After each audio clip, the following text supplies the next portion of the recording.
good evening, everybody, and welcome to Bedford High Stadium Senior Night. And we just had Senior Night festivities moments ago. We are ready to finish off the regular season with a pretty important contest, Corey Munster Tiger. This game, a victory here, will clinch a home playoff game next week. Two strong teams coming in this evening, both 5-2 in the state. Of course, Bedford is 6-2 overall with their out-of-state win at Thornton Academy. Merrimack is 5-3 overall. They lost to out-of-state competition Bonnie Eagle early in the season. But yes, you're absolutely right. A fantastic matchup tonight. We're really excited. Senior night for the band, the cheerleaders, and of course the football players. We will join you on the other side of the anthem for football action.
We're just moments away from the start of the game. Now, normally we'd be playing you the interview with Coach Zach Matthews before this contest. We didn't have a chance to hook up with the coach, so unfortunately no comments from Coach Zach Matthews this time, but I'm sure... Let's imagine what he was saying to us now, right? We came off of a big win against Keene last week. We traveled out to the southwest part of the state, and Bedford took care of business. What do you think Coach Matthews will be talking about on his interview? How everything in this season leads up to this moment to ensure the next step into the playoffs. Obviously, we want to play at home. We're assured of a playoff berth. The question is, will it be here or will it be on the road? Obviously, we want it to be here, and this game will decide it if we can get a win.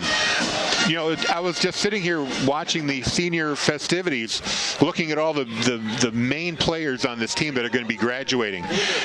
Players like Evan Shabati, Logan Sphere, Colby Snow, Ryan Sheridan, Cal McAuliffe. These are big contributors for the Bedford Bulldogs that are going to be handing off this team to the younger players, a lot of which had the chance to play in some of the blowout games that Bedford had this year against winless Goffstown and some others. And that experience, I think, is really going to pay off. These younger players have got some real game experience going into next year. Absolutely. One of those games was last week at Keene. Of course, Bedford won that game 41-0. We know that the defense has been getting a lot of attention throughout this season fairly, as they've been a stalwart for this team. However, that was the third 40-plus game of the season, so we can't discount the potency of this offense as well. No, but going back to the defense, that was the fourth shutout that this defense pitched. So they have been great on both sides of the ball.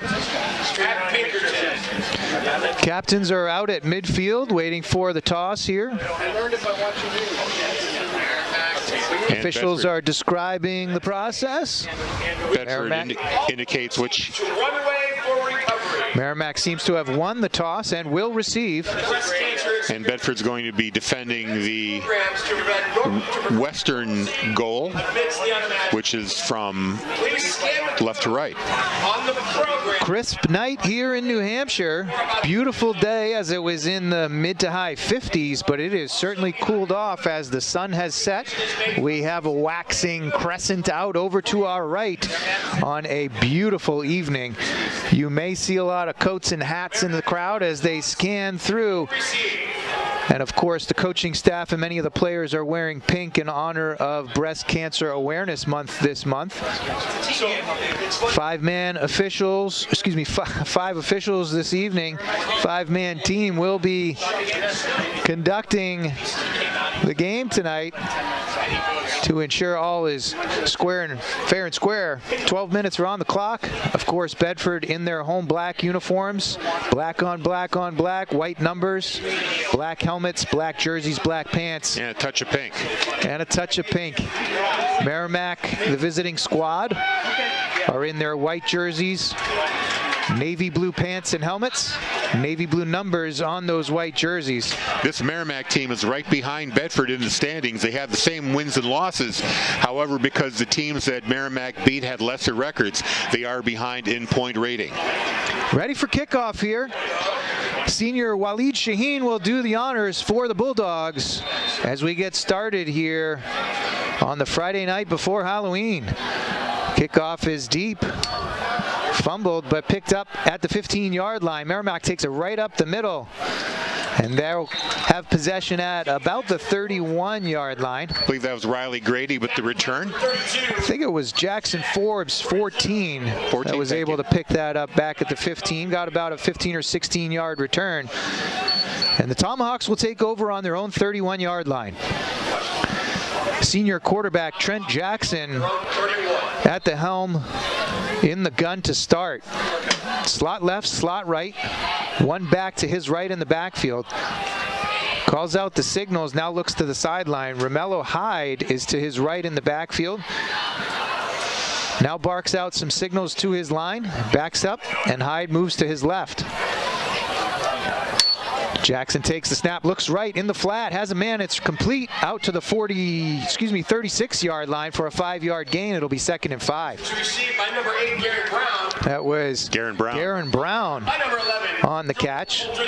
Just a quick out on the right side. I wonder if that was a change of call there. Now Jackson hands off to Hyde up the middle. He's got some room. 6-yard gain, and it's a first down as he bowls ahead to the 44-yard line. Yeah, that was a quick hitter. Had a big hole to run through. They're going hurry up here. Same formation, slot left, slot right. Hyde up the middle again.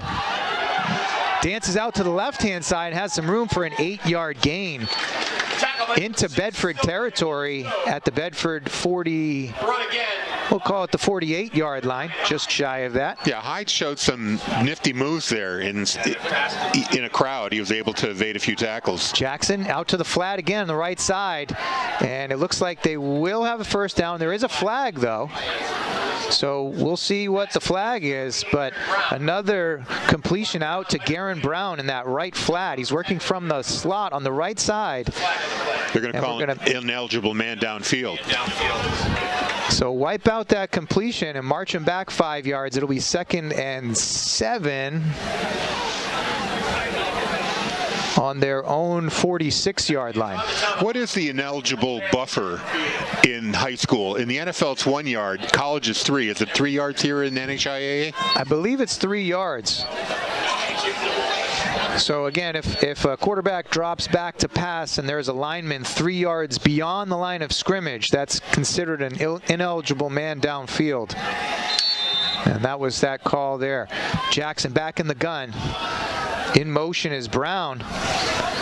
Now he'll stop on the left side. 3 receivers to the left, 1 split right. Hyde in the backfield with Trent. This is 2nd and 7. Trent Jackson now back in the gun. Takes the snap, hands off to Hyde, off the right side. He gets ahead to about the 50-yard line. He'll be down and ready for a 3rd and 3. Early 3rd down, important down here for the Bedford defense to see if they can get off the field here. Jackson up to the line of scrimmage, looks to go hurry up. Slot right, slot left, Hyde in the backfield. Jackson hands off, Hyde right up the middle, and he has a first down. Down to the 45-yard line. Nothing fancy there, just speed up the middle.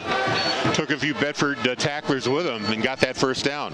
Straight up the middle, Bedford makes a few substitutions. Jackson takes the snap out to the left side, left flat. He has his man open. It's complete down to the 36-yard line. That was Owen Sadowski on the reception. It's been a very efficient offense so far. Sure has. Taking small bites here, 3, 4, 5, 8 yards at a time, running a hurry-up offense. Jackson hands off to Hyde, up the middle again. And he has the first down. Just keep moving the sticks. Marked down at about the Bedford 33-yard line. And again, that hurry-up offense seem to be having the Bulldogs on their heels right now. Kudos to Trent Jackson and the Merrimack offense so far. Yeah, I don't believe Bedford's really seen a hurry-up at all. I mean, this early in the game anyway. Jackson now barks out the call, steps back into the gun again. Takes the snap, hands it off. Hyde out to the left-hand side, has some room and some more. Stiff arm down to the 10, 5, and he's pushed out of bounds at about the 5-yard line.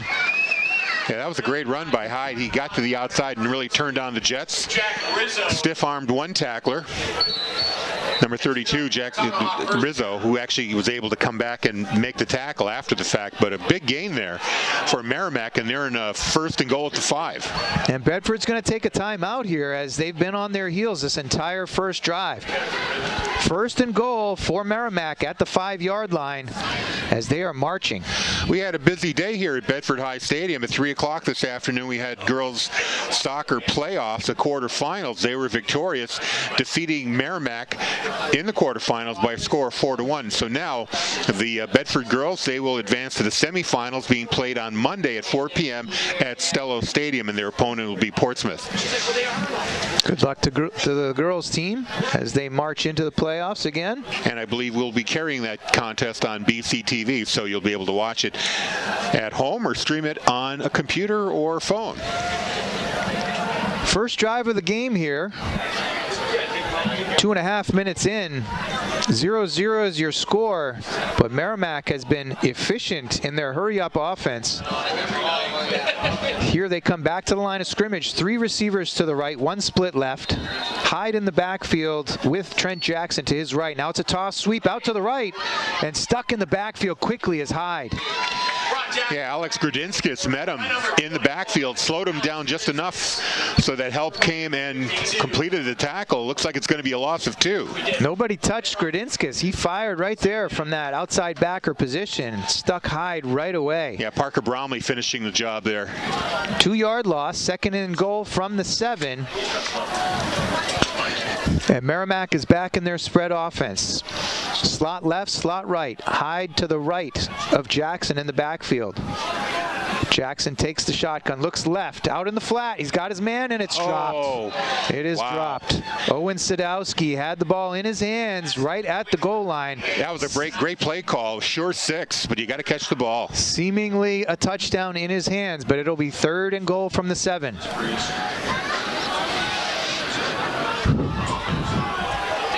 Jackson back in the gun. Hyde to his left. Same formation, slot left, slot right. They look to the sideline for an adjusted call. Jack Rizzo is showing a blitz. Jackson adjusts the play. Now Hyde is directly behind him, takes the handoff, and he's stuck in the backfield again. Another loss of 2. It'll be 4th and goal from the 9. McAuliffe and Rizzo. See here on the replay, great penetration by the right side of the Bedford defensive line.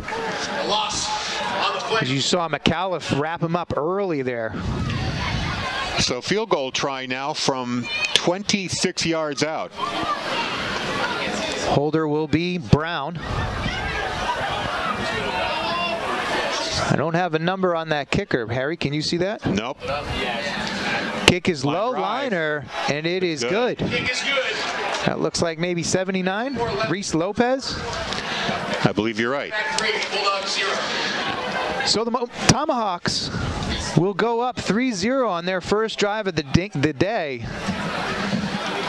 Kudos to the Bedford defense for locking down in the red zone after that long run by Romello Hyde. Sets up the Tomahawks at 1st and goal from the 5. But it's got to sting. Bulldogs do lock down, and yeah, they're of course, we saw that incompletion. Right. I was going to say, we'll find out later as this game progresses how big that drop touchdown will turn out being. When you're in a shootout and it looks like it could potentially become one today, you can't leave points on the field, and it's going to weigh heavily. It might weigh heavily. We'll have to see how it works out. 8:04 to go in the first quarter. Merrimack up 3-0 on their opening drive as they kick a successful field goal by Reese Lopez. He's now set to kick off. Back deep are Colby Snow and Dom Tagliaferro to receive this kickoff.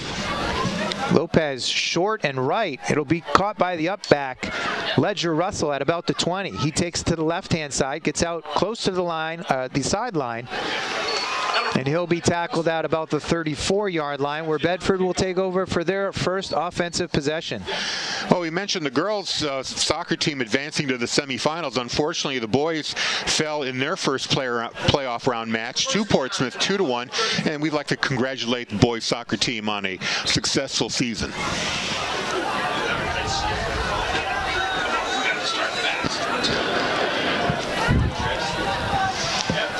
The Bulldogs come out, 3 receivers to the right-hand side, 1 tight to the left is McAuliffe. That's Sabati will take the opening snap. Blown right up, and we did get a flag early on here. It seemed like that was on the tackle, so maybe a face mask that we didn't see, but there was a flag right there where the tackle happened. Personal foul, face mask, Romello Hyde, number 9 on the tackler. Face mask it is. They'll march him ahead 15 yards on that personal foul. Now, the Bulldogs are at the 34. Are they going to mark it from the 34 or from the spot of the foul? They're going to walk ahead from the 29-yard line, it looks like. So it's going to be marked off from the spot of the infraction. So they'll march ahead. First down for the Bulldogs at their own 44-yard line. Yeah, lucky break there for Bedford. It sure looked like was. They were going to take a big loss on that sack. Slot right, wing left for Sabati. In the backfield is Ledger Russell. Offside. That's Logan Sphere who took the handoff, but they'll blow it dead right away as if the Tomahawks defensive line was a little eager there. They jump offside, and the Bulldogs will get another easy 5 yards. Offsides on the defense. So just about 20 yards of offense on penalty yards so far. And that's got to be making Coach Kip Jackson a little crazy.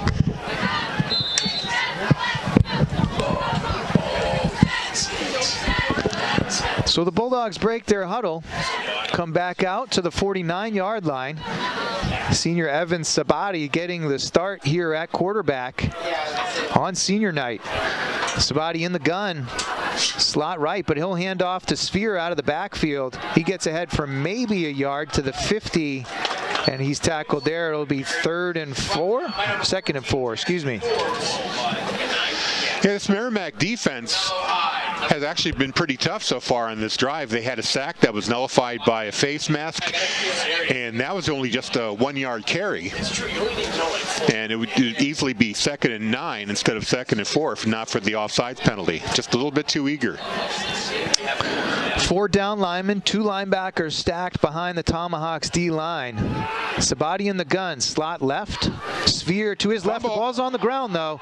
Looked like Sphere pounced on that for maybe a 2-yard loss, but some ball security issues there as they looked to have Sphere on a counter. I need to see this again. Okay, it was a fumble. I was wondering if it might have been a pitch forward, which would have made it an incomplete pass, but it was definitely it came out of Sabati's hand. 3rd and 6. With 6:20 to go in the first quarter, the Tomahawks lead the Bulldogs 3-0 on that early field goal by Reese Lopez. Sabati back in the gun. Sphere to his left, slot left, wing right. They'll run the same. No, they won't. He'll pull it down. Sabati out to his left, throws it deep for Colby Snow, but incomplete. Just a little bit out of reach. Touch overthrown, and the Bulldogs will kick. Bring up 4th down Bulldogs. 4th and 6, the Bulldogs will try to change field position and pin the Tomahawks back in their own territory. Tough opening drive there for the Bulldogs offense. Of course, they got some help along the way by that 15-yard face mask penalty and then a 5-yard offside penalty, but not much production otherwise. I believe that's Josh Attar back to kick for the Bulldogs. Takes the snap about hip height, gets away a good kick. Sails down to about the 23-yard line and will be returned to the 29 by Logan Day for the Tomahawks. Logan Day brought down by number 8, Dom Tagliaferro. First down, Tomahawks. Looking at other Bedford teams in the tournaments, Bedford Field Hockey, they fell to Dover last Sunday in their quarterfinal. So hats off to that team for a good season, but it's over early. Trent Jackson back in the gun. 3 receivers to his left, but he'll hand off to Hyde off the left side of the line. He gets it out for a big gain here, 11 yards on first down, and they move the sticks again early. Hyde has a really fast first step. By the time he gets the ball from the quarterback, he's already moving at a pretty good clip. Jackson back in the hurry up. Slot left, but he'll hand to Hyde up the middle again. They slow him down a little bit, but not before he has about a 7-yard gain. Out to the 47-yard line, maybe 48-yard line. It'll be 2nd and 3. Jackson barks out the signals again. Steps back, he's in the gun. Tries the hard count, doesn't quite get it as the defensive lineman gets back. Yeah, Kevin Sheridan was able to get back before a flag thrown. Hyde right behind Jackson in the pistol.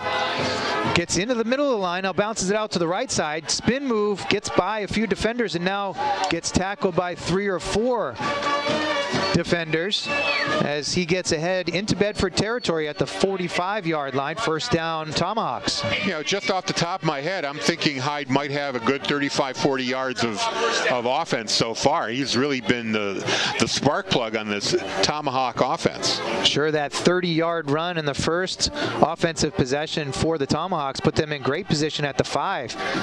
Got a field goal out of that. 3-0 is your score for the Tomahawks. Hyde again up the middle for an 8-yard gain. Down to the 38-yard line for the Bulldogs. He's probably averaging about 80 yards a carry. It's quite the weapon. 4-man defensive line for the Bulldogs. They may need to consider doing some other things. Hyde takes a break here now. Jackson takes the gun right up the middle and now bounce to the outside. That's Garen Brown. He's got a first down and down to the Bedford 27-yard line. Ball carrier number 8, Garen Brown, brought down by number 8. Yeah, Bedford's defense having a little problem with the speed of both of these running backs. Brown and Hyde showing not only the ability to accelerate straight line, but also to make cuts. Brown takes the handoff again, right up the middle, but he's stuffed this time, maybe for a 1-yard gain. Alex Grodzinskis was the first one to hit him. Tomahawks stay in their hurry up. Logan Sphere hustles to the sideline as Cal McAuliffe will take his place on the defensive line. Jackson relays the play call to his line. Slot left, wing right, split right. Brown in the backfield with Jackson to his right.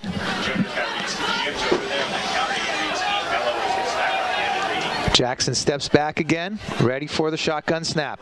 Takes it about eye level, quicks out to the left-hand side, is incomplete. That's Owen Sadowski. Can't pull it in that time, and it'll be 3rd, and we'll call it 8. Yeah, it's a pretty good throw. Something that you'd think Sadowski would have been able to come up with. Definitely catchable ball there. 3:22 to go in the first quarter. The Tomahawks lead 3-0. And deep in Bedford territory here at the 20, 6-yard line. Jackson slot left, slot right. Hyde is back in the backfield to his left. Takes the snap, hands it off to Hyde, up the middle. Has a little bit of room and drags a few tacklers, still going. And finally, the Bulldogs gang tackle him at the 19-yard line. I believe he's still short of the first down. He's going to be short by about a yard, but it's a very makeable 4th and 1 now. Sure is, and of course, this is 4-down territory. Short of the first down. As they line up quickly and they're ready, we might see Hyde right up the middle, and we do, and he's got a first down. And more. Still going. Still going. Those legs are driving down to maybe the 17-yard line. He'll be down at the 12. Excuse me, yes, 12, I'm sorry. First down, Tomahawks. 12-yard line, 1st and 10 for the Tomahawks. I'm trying to see exactly what Hyde is doing. Obviously, he's got a lot of speed on the first step. That Merrimack line is really getting a lot of push here, driving the Bulldogs back. Jackson, hard count, nobody jumps, so they look back to the sideline for the adjusted play call. Slot left, wing is right. Romello Hyde moves to the right now of Jackson in the gun. They take the snap. Look out to the left-hand side. In the flat, he's got his man, but it's too tall. Garen Brown out there in the left flat. He can't quite pull that one down. I think the quarterback's arm might have been hit as he was throwing. We'll have to wait for the replay here. 2nd and 10 on the Bulldogs' 12-yard line. 2:19 remain in the first quarter. And Jackson comes back out to the line of scrimmage. He's in the gun, takes the snap, chest height, looks left. Over the middle, he's got his man. Broken up nicely there by Dom Tagliaferro. Garen Brown, the intended receiver, can't pull it down as Tagliaferro got his hand in there. He was in fantastic play by Tags. He was in just the perfect position to get the arm in and knock the ball away from Brown. Huge defensive play here on third to make it 3rd down and 10. They were looking for that quick slant from the left slot where Brown was lined up, and Tagliaferro tracked it the whole way. Now 3 receivers to the right for Jackson. Hyde in the backfield with Jackson, and now he'll go to the left-hand side of Jackson as they adjust the play call. Shotgun snap. Looking out to the left, that slant again is incomplete. Intended receiver Jackson Forbes, number 14, out on that left side. They went 3 receivers to the right and then went back to the weak side for that quick hit. And again, incomplete.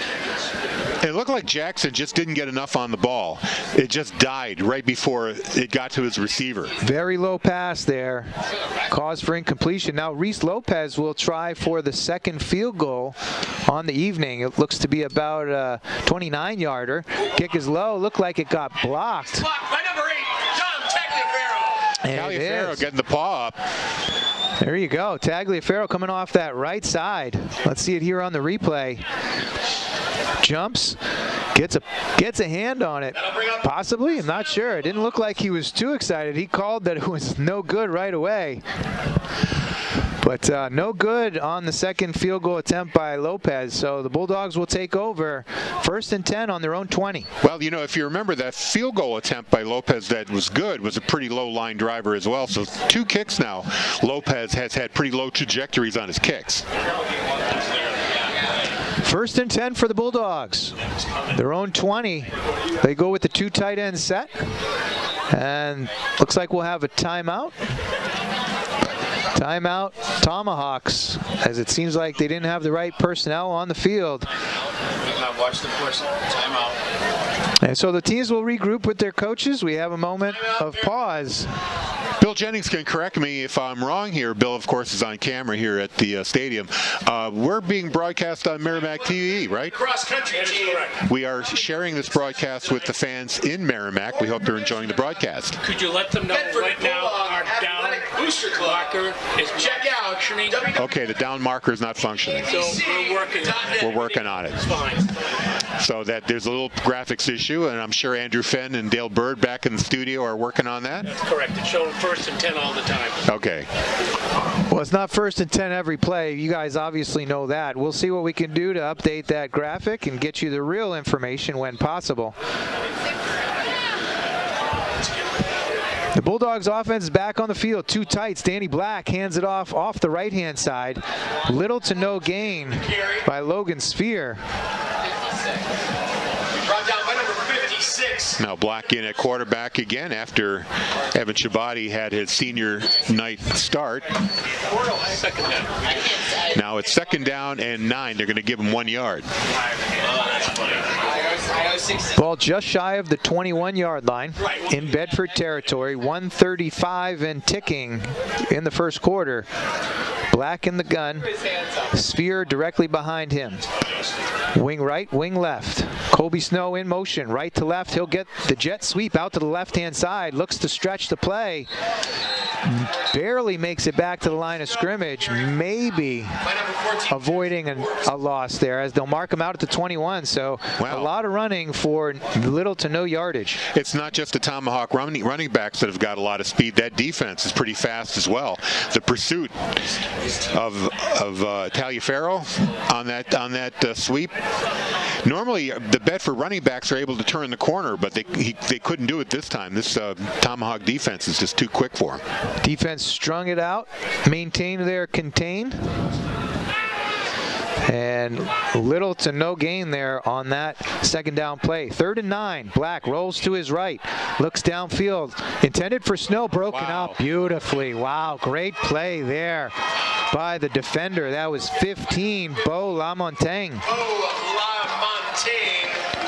It'll be 4th and 9 for the Bulldogs offense. Bulldogs.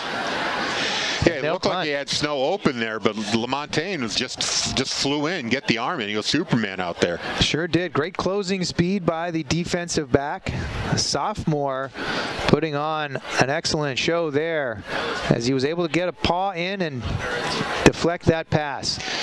So a 3 and out here for the Bulldogs. They essentially had a 3 and out last time. They were helped by a couple of penalties, but they did not get a 1st down on their own. Josh Attar will punt.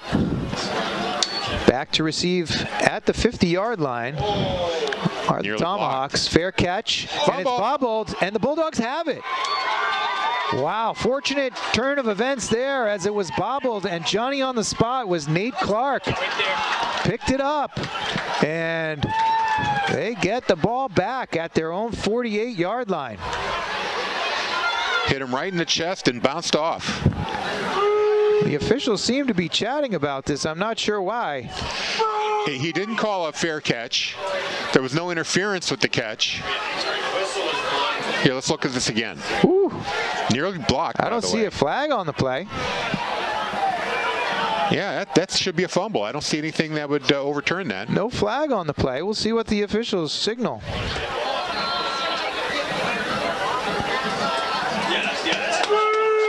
Not sure what the officials are talking over with Zach Matthews right now to explain what was on their mind. And it looks like they're going to punt again. Wow. We don't have a call. We don't know why they're making them punt again. Merry freaking Christmas.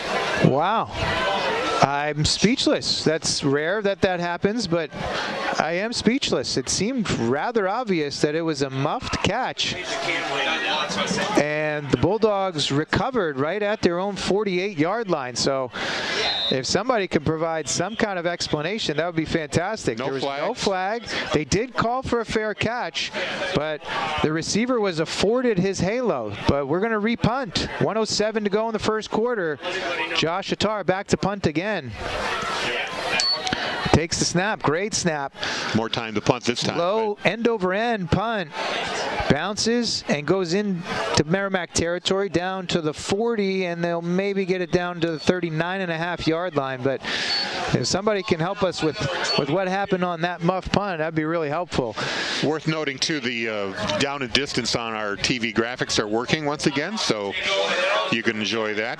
And if you're enjoying our broadcast, you can check out more BHS sports action from Bedford Community TV on your Roku or soon-to-be Apple TV. You can also watch the Cablecast Screenweave app on Amazon Fire TV, Apple TV, and Roku, and watch BC TV on that. Download the app and watch the next game live on the big screen.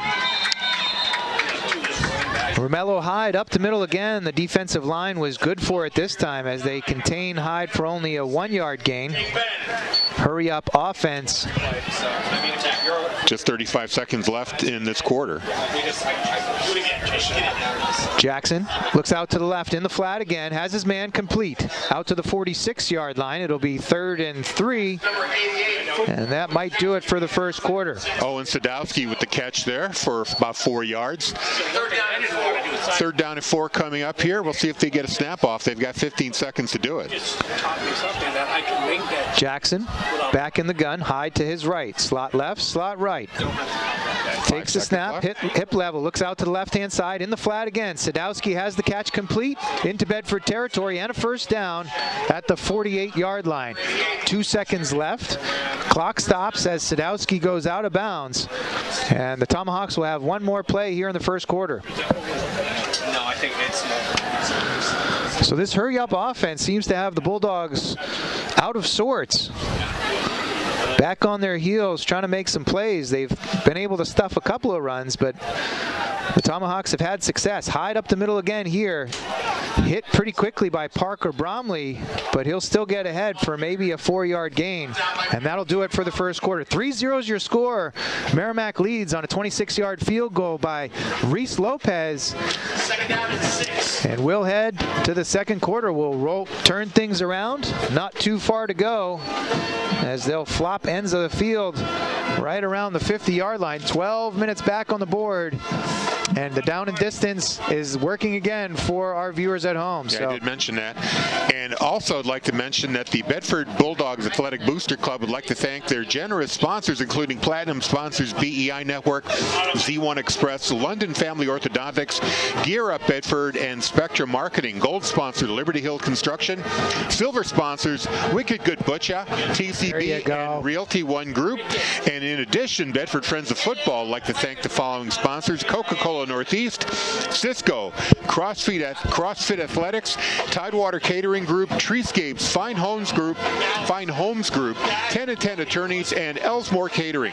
If you're interested in joining or helping out, check out the bbabc.net for more information. That's the website, bbabc.net. On behalf of the 427 fall student athletes, thank you for your support of Bedford Bulldogs Athletics.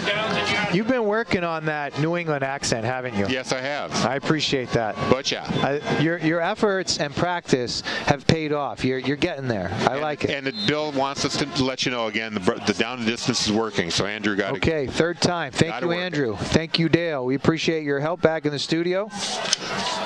Jackson back in the spread offense. Slot left, slot right. Takes the shotgun snap, looks left, now back to the right side in the flat. Back out of the backfield is Hyde. He has the catch, enough for a first down to about the 35-yard line in Bedford territory. Yeah, it's not a good idea to leave Hyde uncovered. He was out in the flat just waiting for the dump off.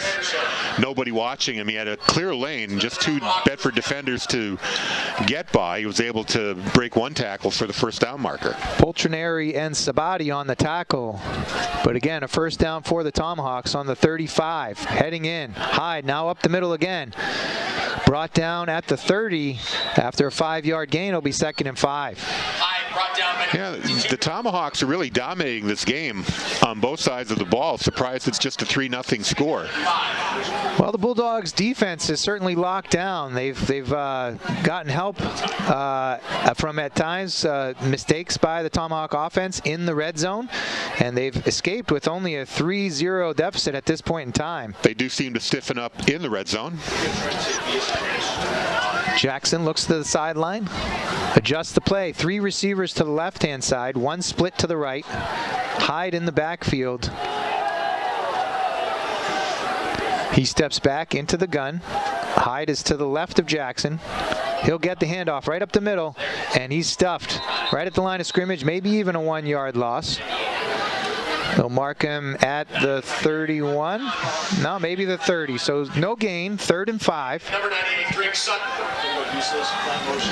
Third down and 5. Defensive line did a great job jamming things up in the middle that time. This may be 2-down territory here for the Tomahawks. I would think so. They're on the 30-yard line heading in Bedford territory. A punt doesn't do you much good. No, and they've got a pretty solid run game. They've been picking up big chunks of yards, so why not? And look for them to go hurry up right away. Man in motion is Sadowski. Fakes it. Out to the right-hand side. It's picked. And they're going back the other way. Just a lot of room in front of him. That's Polchinari, I believe. And he's down to the 10. 5 and 5. He's caught. Great job by Jackson to track him down. McAuliffe was the lead blocker, and he was just clearing the way for the interceptor. Unfortunately, he wasn't able to get Jackson on this final block, and Jackson came and got the tackle at the last minute. Joe Polchinari there with the pickoff, putting Bedford in the red zone at the 5-yard line. Huge play there by Joel Polchinari, the senior, coming up big. Nearly a pick six, but sets up the Bulldogs 1st and goal from the 5. You're absolutely right. We saw Cal McAuliffe out and escorting Polchinari down that far sideline. Just couldn't quite get a block, and of course he didn't want to get a block in the back to set him back. So good choice to let him through, but kudos to Trent Jackson too, chasing him down. I mean, that's great hustle by the quarterback, chasing him down and preventing 6. 10:03 to go. Danny Black in the gun, in the pistol. Takes the snap, hands it off. Logan Sphere up the middle. He's stuck right away. Wow. Back to the line of scrimmage, so no loss, but no gain. Yeah, this is going to be a tough 5 yards. I don't think Bedford's gained 5 yards on their own yet on any of their possessions, so they need to come up with something creative, a little bit of misdirection here. They'll actually mark him down at the 6, so he might have lost a yard on that. It'll be 2nd and goal from the 6. Clock continues to tick, 9:30 to go in the first half. Your Tomahawks lead the Bulldogs 3-0. Back in the pistol, Sphere behind Black. Too tight set. He takes the snap, hands it off to Sphere. Right side, he has a little bit more room this time, down close to the goal line, but still just a half a yard short, maybe even only a foot short. If he could only have stayed on his feet just another foot.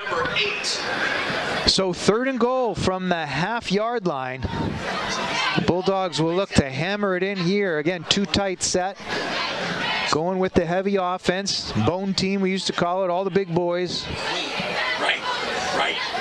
Use the momentum. Let's go. We'll see what Merrimack can do here on defense. They've been pretty effective up front, so this is going to be a battle of wills. Dylan Soden and Kobe Snow off to the right side. Hand off to Sphere. He's hit in the backfield, and he'll go down early. Lost maybe a half a yard. Yeah, the tackle there, the lead tackle is Nicholas Franke. He just got his way through the offensive line and met Sphere in the backfield. They lose about a yard and a half there as the ball's marked just inside the 2-yard line. And the Bulldogs are not terribly comfortable with their kicking game. It is on the 2-yard line, so it'd be a short field goal attempt, but the Bulldogs are going to keep their offense on the field. Black in the pistol, Sphere behind him. Soden is offset to the right, but we're going to get a timeout here by the Tomahawks as they want to make sure they have the right defensive play set for this 4th and goal from the 2. Yeah, I don't think Coach Matthews wants to settle for 3 points here. He's been kind of behind the 8 ball this entire game. Merrimack's dominating. They got a huge defensive play. They're going to cash this one in for 7 points.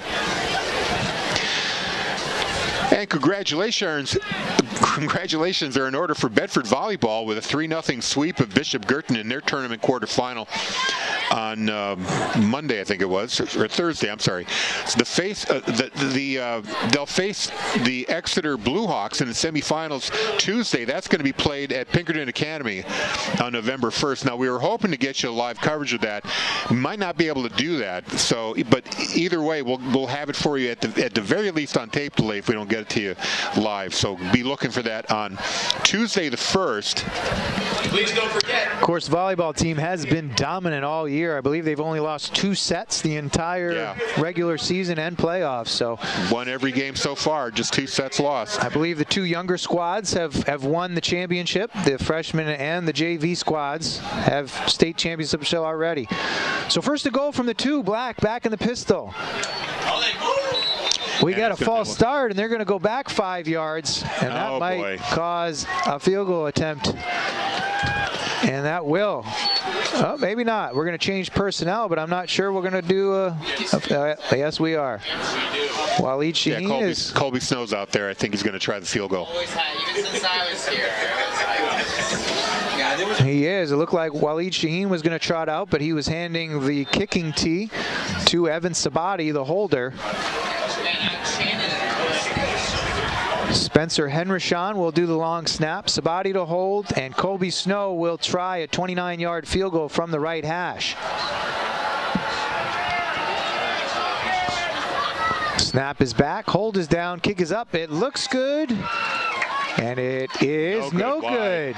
No good. Wide and no good. So 3-0 remains the score. 0, Merrimack. Can't quite tell from our angle what happened. Had a lot of leg. Must have gone wide left. Tough to tell from our angle, but either way, it's no good. So 3-0 remains your score.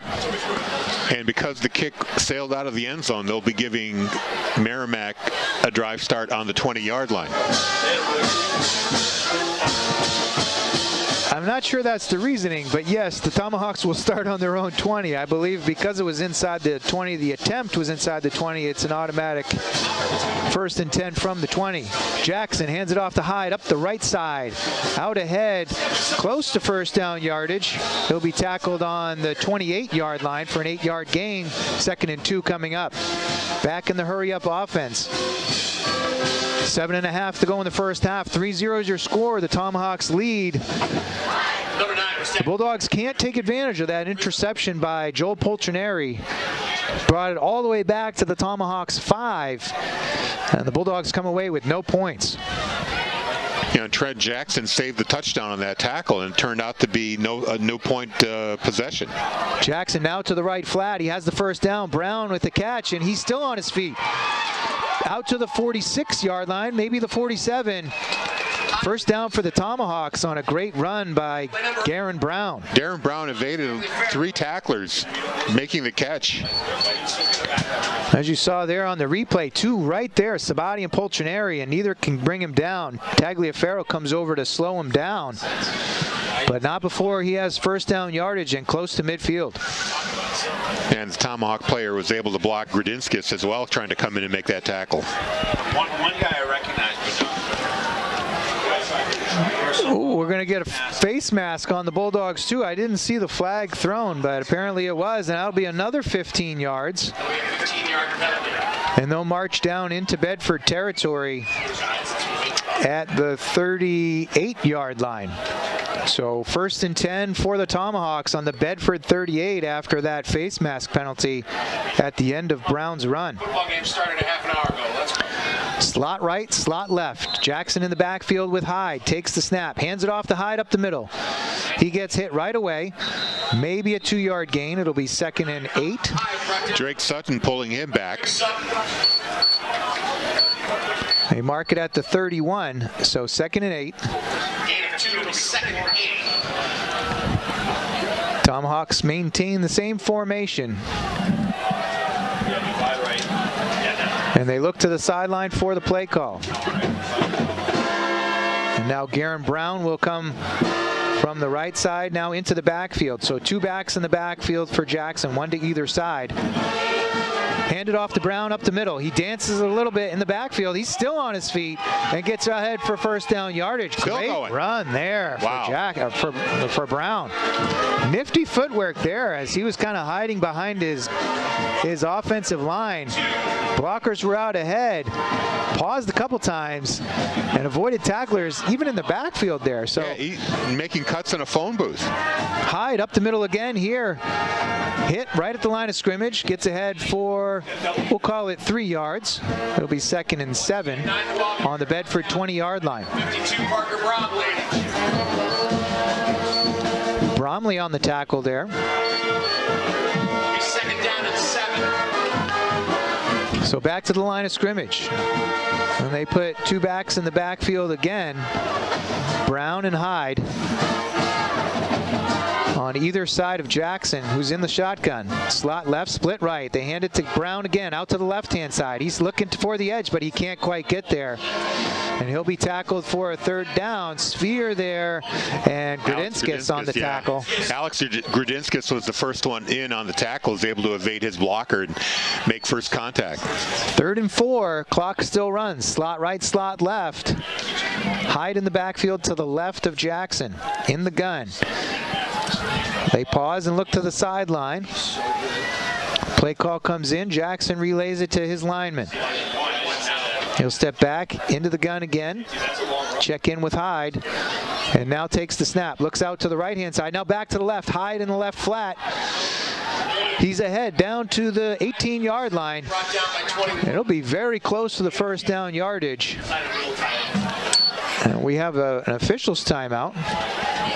As they spot the ball, it'll be curious to see where they give him forward progress. Very close to the first down. Yeah, I think that was the play call where Jackson looked right and had Hyde in the flat, quickly turned around, did a 180 and got it to Hyde.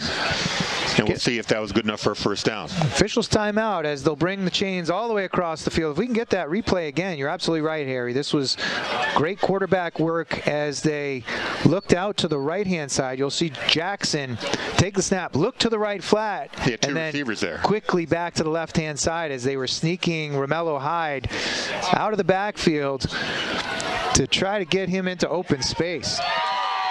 It is a first down. So 1st and 10 on the Bulldogs' 18-yard line. 4:50 to go in the first half. The Tomahawks lead 3-0 on that first quarter field goal by Reese Lopez, a 26-yard field goal. Under 5 minutes left in this half. Game's been going by quickly. Very quickly. A lot of time on the ground, and this time it'll be Romello Hyde taking the direct snap, going right up the middle. He's going to get it down to about the 7-yard line. They mark him down at about the 7.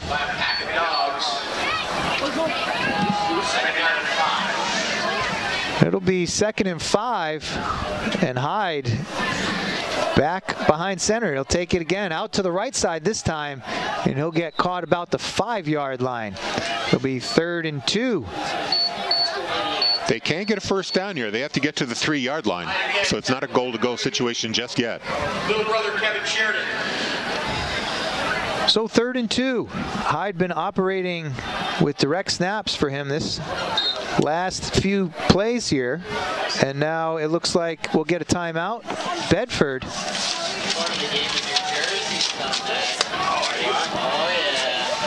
As they try to slow things down here. 3:56 to go in the first half. 3-0 is your score. The Tomahawks lead the host Bedford Bulldogs. It's easy to listen to Bedford 105.1 online. Just go to www.wbnh.bedfordnh.org. You'll find the stream link on our website. We're also on phone apps like TuneIn, MyTuner, Simple Radio, and Radio Garden. Also, if you've got an Alexa device, all you have to do is say, Alexa, play Bedford 105.1, and you will hear us coming out of the speaker.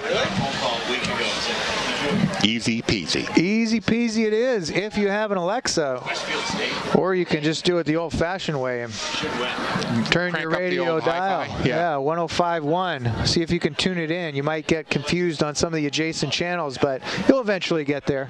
The station is playing the good music and has Bedford sports. The ball is marked on the 5-yard line. Tomahawks are looking to put some more points on the board. Jackson is on the sideline as Romello Hyde will be taking direct snaps again here. Bulldog defense trots back out on the field. Basically a two-tight formation as they have two wings, and now Hyde takes the snap again right up the middle. Looks like he will have a first down. On about the 2, it'll be first and goal from the 2 for the Tomahawks. Yeah, just getting ahead of steam and heading forward, taking some Bedford tacklers with him. Just wedging it, powering it right up the middle, and he'll have a touchdown here on the follow-up play. Romello Hyde, 2-yard touchdown run. And the Tomahawks go up 9-0 for now with the PAT to follow. 6 on the board for the Tomahawks. So Bedford's defense finally cracking under the pressure, giving up a touchdown. They've not given away many of those this year. But this Tomahawk offense has been relentless and really wears you down. It sure does. They keep coming, not giving the defense much of a rest at all as they've gone hurry up pretty much the entire time. No huddles. And getting quickly back to the line of scrimmage. Reese Lopez's extra point doinks off the left upright. It is no good, so it will stay 9-0. 45 left in the half. Bulldogs 0, the Tomahawks. We call that a doink, Harry. Doink. Doink. And if it hits both, it's a double doink. A double doink. Maybe the crossbar too, but this one's doink. just a single doink. Hits the outside of the left upright and goes harmlessly to the turf. So 9-0 is your score after a Reese Lopez 26-yard field goal and now a 2-yard touchdown run by Romello Hyde. We're wrapping up fall sports season. Tournaments are upon us. Pretty soon it'll be winter sports season, and Corey will be calling basketball games for the girls and boys. There'll be hockey, girls and boys I'll have for people, and of course the NHIAA needs officials for those games. So if you're interested in becoming a high school official, contact the NHIAA.org. That's their website. Go on the website, find out how you can become an official of Bedford, actually all New Hampshire high school sports. If you were to officiate one sport, would it be hockey? My skating might not be up to snuff there. Okay, all right. I played goalie my whole life, and the reason I played goalie is because I couldn't skate that well. Oh, okay. I thought the goalies were supposed to be some of the best skaters. Well, they're supposed to be. Oh, okay, all right. Supposed to be, all right. Not everybody is, though. Lopez on the kickoff, right to left, stutter step, now gets the line to the ball, pokes it down the right-hand side. The Bulldogs will pounce on it as it was kind of a squib, short and right. Might have been an attempted onside, just to kind of see what if. Yeah, kind of a quasi onside kick, and it goes back to the Bedford Bulldogs 33-yard line. And Bulldog return team was able to cover that up and keep possession. So they have 3 minutes and 44 seconds to put together some kind of drive to put some kind of points on the board before halftime. And Bedford will be getting the ball to start the second half here, so it's an opportunity to double dip on the scoreboard. But they've got to go about 70 yards to get something on the board now. Black takes the shotgun snap, looks to the left, now back to the right. Wide receiver screen to Colby Snow. Gets ahead for maybe a yard. Looked like he had some room, but it closed up very quickly. Yeah, I was going to say that they haven't had much luck on the ground, so maybe they could air it out a little bit more. But they showed, the Tomahawks showed some speed and coverage on the pass play too. So it's not going to be an easy job to get downfield here. Absolutely. 2nd and 9 for the Bulldogs. Clock is running just over 3 minutes to go. Slot right, 2 receivers and tight right. Split left. Black takes the snap, fakes the handoff, out to the right side. It goes through Colby Snow's hands, incomplete. 3rd and 9. Kind of a cold night. I could see the ball getting a little hard to grip. but that stops the clock. 3:01 to go, but it's 3rd and 9 here, and you don't want to give Merrimack the ball with 2.5 minutes to maybe put something more on the board. Very true. They've had success in that hurry-up offense, up-tempo style, and have been marching the ball on the Bedford Bulldogs defense most of the evening. So got to be careful in play calls here. Definitely not 4-down territory. They're on their own 34-yard line. We don't like So 3 receivers to the left. That's a tight end and 2 receivers. Black takes the snap, fakes the handoff, looks down the field. Now has his man, and it's good for 1st down yardage to Colby Snow out to the 46-yard line. Huge pickup there as they move the sticks. Tackle by number 15. The clock will temporarily stop on the 1st down, but it keeps the drive alive. Yeah, Danny Black extended that play of evading a rusher that was in the backfield. He had to get away from him before he could find the open receiver downfield, and probably the biggest offensive chunk yard play that Bedford's pulled off today. Good presence in the pocket there as he stepped up into the pocket, avoided that rusher from his blind side. Black now takes the gun out to his right side into the flat. Polchineri can't pull it down. Tried to keep his feet in bounds and make the catch at the same time, tiptoeing that sideline, but it's incomplete. 2nd and 10. Yeah, the Tomahawks were closing quickly on that play. The ball got there just in the nick of time, but Polchineri couldn't catch it. Again, that cold ball bouncing off the hands. Couldn't catch it, and honestly, he was trying to tiptoe that sideline, so keeping all of that straight as he was keeping feet in bounds, but also making the catch, and couldn't put it all together. So 2nd and 10 on the Bulldogs' own 47. Slot right, tight left, and a flanker left for Black. He's in the gun. Logan Sphere was to his right. Black steps up in the pocket, looks over the middle, and it's complete. Wow, Colby Snow with a catch in traffic down to the 39-yard line. Black into Tomahawks territory. He sure really did. thread the needle trying to, again, he had to evade the rush, and he was able to find Black, or the receiver, right? Colby Snow, Colby Snow right there, number 6. He had three defenders around him. They will get the ball just where you need it to be. You always hear it in football, don't throw late over the middle, and Black got away with one there as there was a closing defensive back. Couldn't quite catch the number, but he did thread the needle right into Snow, and Snow caught it in traffic. Great concentration there. Black now looks down the right-hand side. Polchineri intended receiver incomplete. Sadowski blocks that one away. Got a hand in late as they tried to post pattern to Joel Polchineri. Yeah, Polchineri had a lot of company too. Probably 3 or 4 Tomahawks all around him, so that was kind of a risky play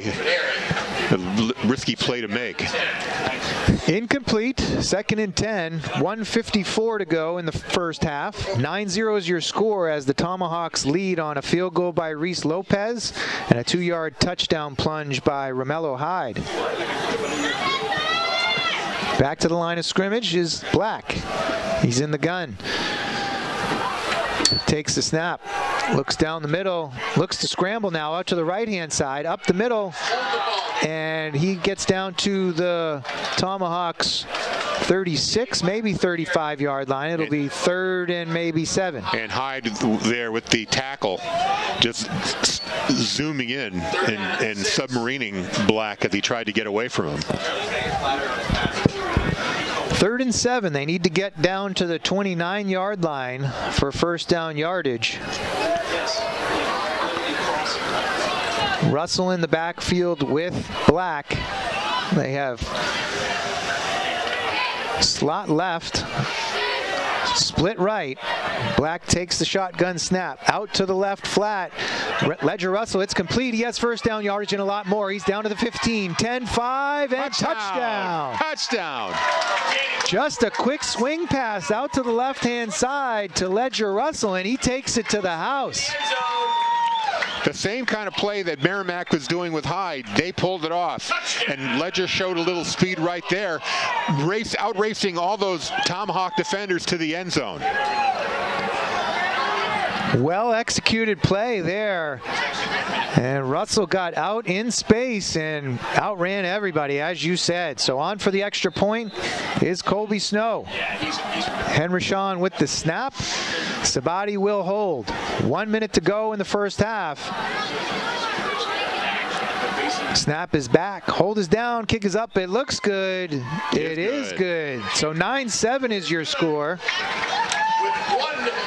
As Russell puts through the PAT. And the Bulldogs answer nicely in the last, 3.5 minutes there. Yeah. Great execution on that drive before halftime. That was the best offensive drive of the night for Bedford. They were really stymied by the Tomahawk defense. And I think, Coach Matthews figured something out here, found a vulnerability. They went to the air. They more or less abandoned the run game, although a pass to the flat like that is almost like a run. Sure, and Russell again putting on the moves. Made a good catch on that swing pass. Not the easiest pass and catch, but then once he got out in space, he got the edge on that left side.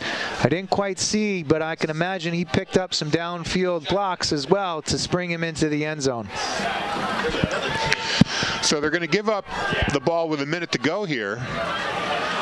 Bedford will get the ball to start the second half, and they've cut that deficit down to just 2 points, 9-7. Waleed Shaheen will kick it off for the Bulldogs.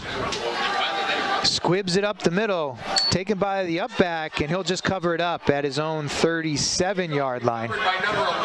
That was Connor Dunn covering it up for the Bulldogs.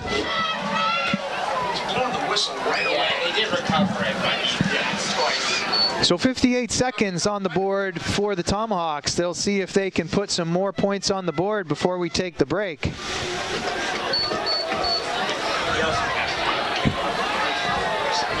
They have about 63 yards to go in those 58 seconds. Hyde will be in the backfield. Slot right, slot left. Trent Jackson barks out the signals. Hard count, nobody jumps. So he'll adjust the play and step back into the shotgun. Takes the snap, looks left, out to the left flat. He has Sadowski. It's complete. Out of bounds will stop the clock at the 41-yard line for maybe a 4-yard gain. Although mark him at the 42-yard line, so we'll call it a 5-yard gain, 2nd and 5. And only 2 or 3 seconds off that clock, as that was a quick play. Jackson, again, down the left-hand side, overthrows his man, intended for Jackson Forbes, and that's incomplete, 3rd and 5. Good coverage there by both Taliaferro and Snow. They were stride for stride there with number 14, Forbes. So the Tomahawks have 3rd and 5, 51 seconds to go. And if you get an incomplete pass here, you're going to give the Bulldogs another chance. Jackson takes the snap, looks left, now back to the right-hand side, setting up a screen. There are linemen way downfield, and the pass is caught short at the 40-yard line. It'll be lost on the play, and it will be 4th down, and Coach Matthews does take that timeout. Kevin Sheridan was the man of the moment right there. You're right, they were trying to set up a screen with Hyde, and Sheridan stayed with Hyde and then cut over to try to pursue Jackson. Outstanding defensive play, and the Tomahawks are forced to punt. I can imagine the Bulldogs will be in a punt-safe kind of situation as they're wary of this situation. Reese Lopez will do the punting duties for the Tomahawks as well. Colby Snow is back deep to receive for the Bulldogs. Yeah, I believe we're going to get another timeout here. This is the first punt for the Tomahawks this evening. I'm not quite sure. I don't think the Bulldogs took a timeout there.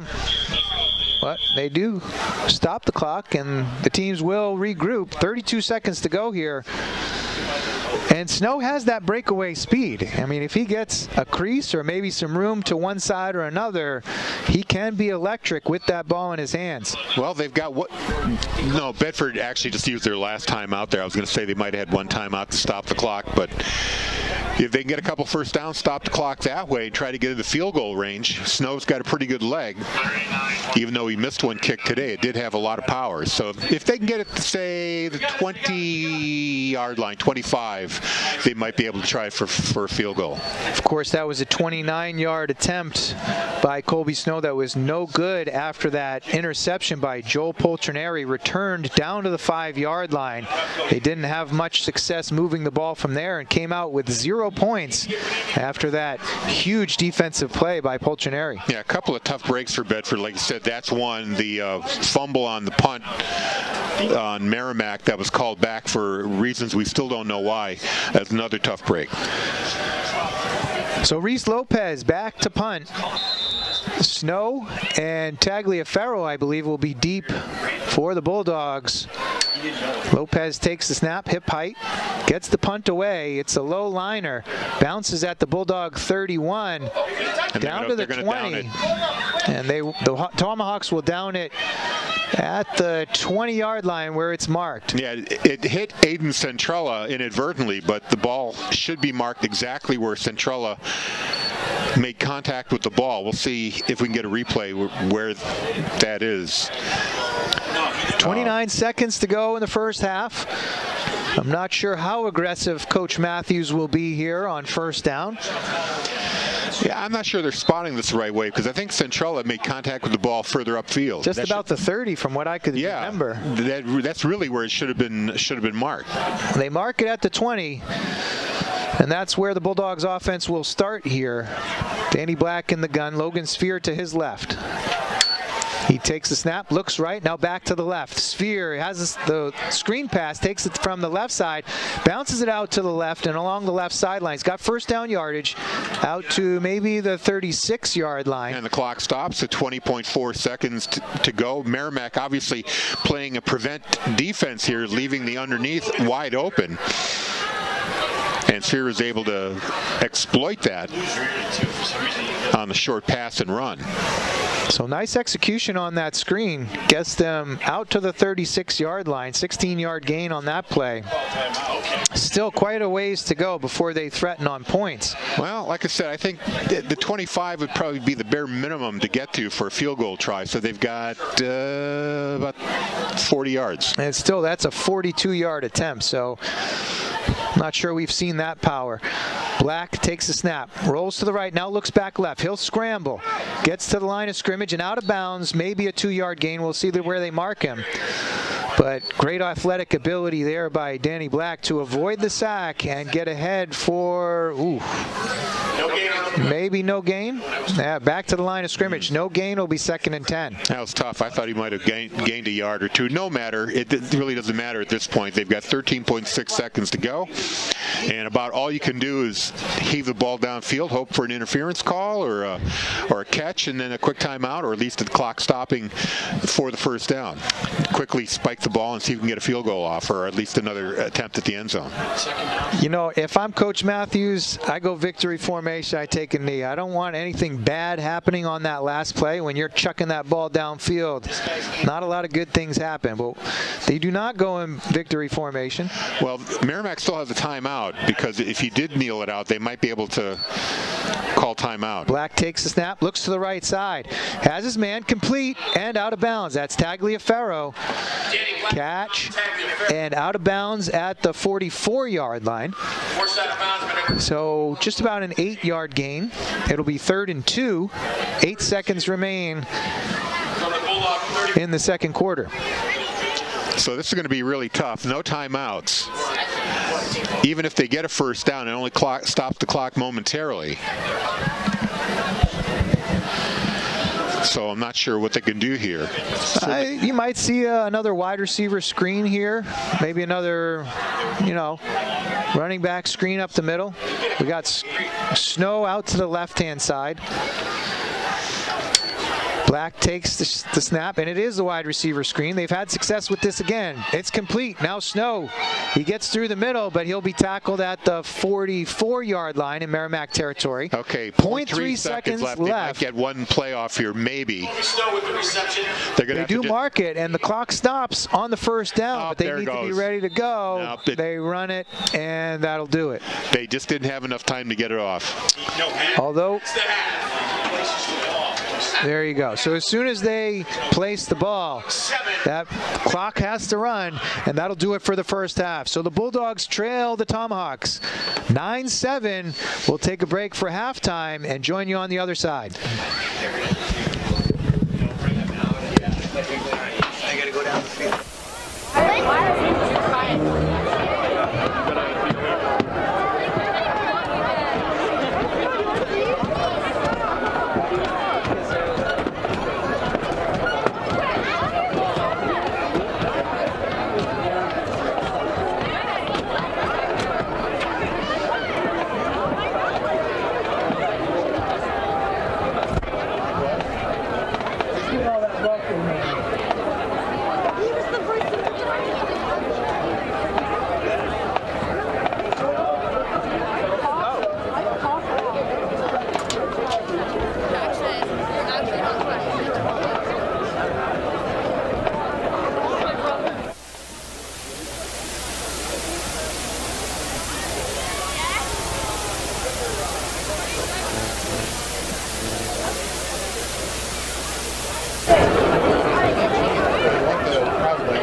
At this time, we'd like to recognize the seniors in the marching band and their families.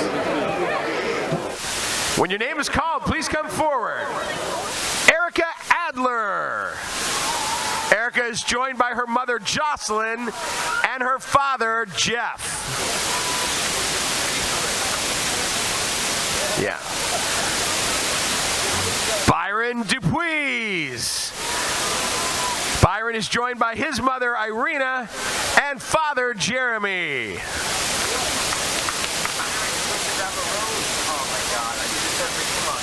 Madison Everbeck. Madison is joined by her mother, Brandy, her brother, Michael, and stepfather, John.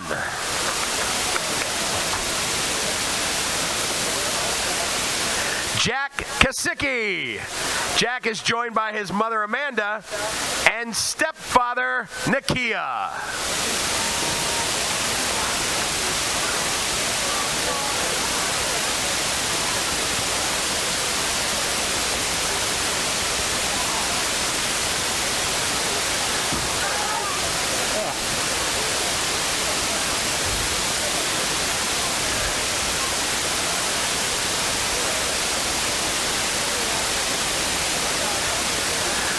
welcome Timothy Kolshitsky.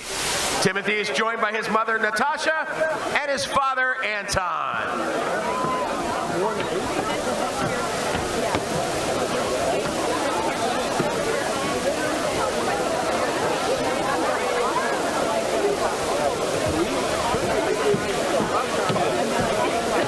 Augie Lewandowski.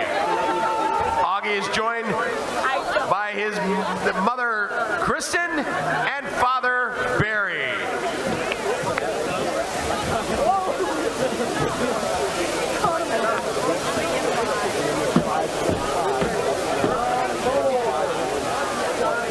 Matan Mole. Matan is joined by his mother, Galit, and father, Ziv.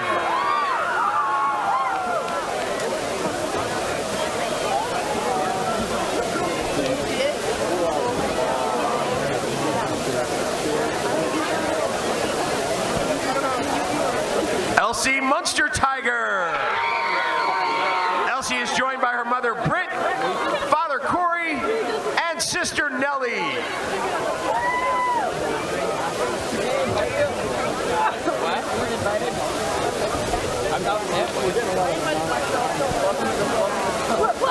Christopher Opak. Christopher is joined by mother Tanya, stepfather Wadi, and father Stephen.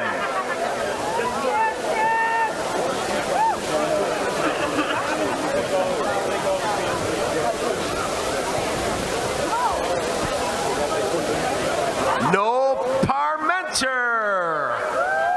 Noel is joined by his father Tim, mother Jen, grandfather Larry, grandmother Carol, grandmother Valeria, and Aunt Marchie.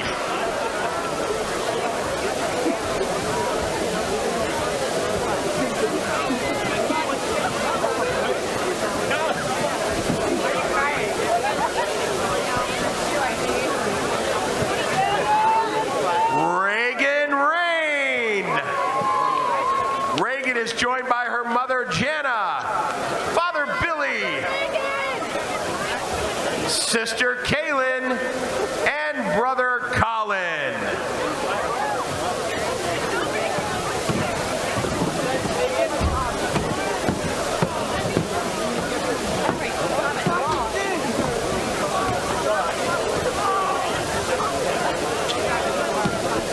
Matthew Santorsa.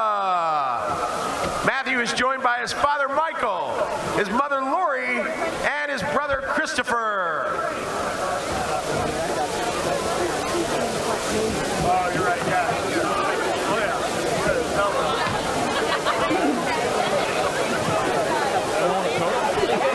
Sarah Scott.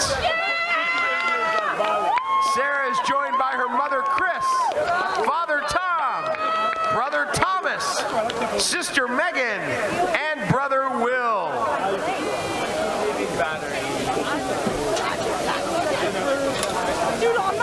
And finally, Luca Tennant. Luca is joined by mother Liz, father Peter, sister Kaylee, and brother Logan.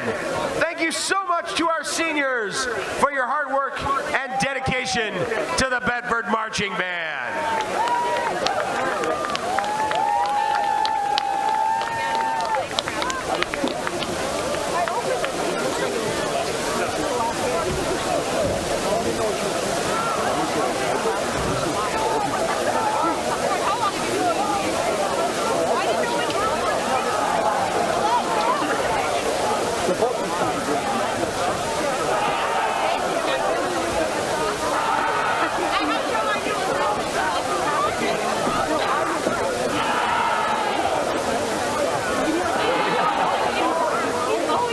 Please welcome the Bedford High School Marching Band and Color Guard as they take the field with this year's halftime show, Ad Astra per Aspera, under the direction of Matthew Bruno and Assistant Director Adam Rand.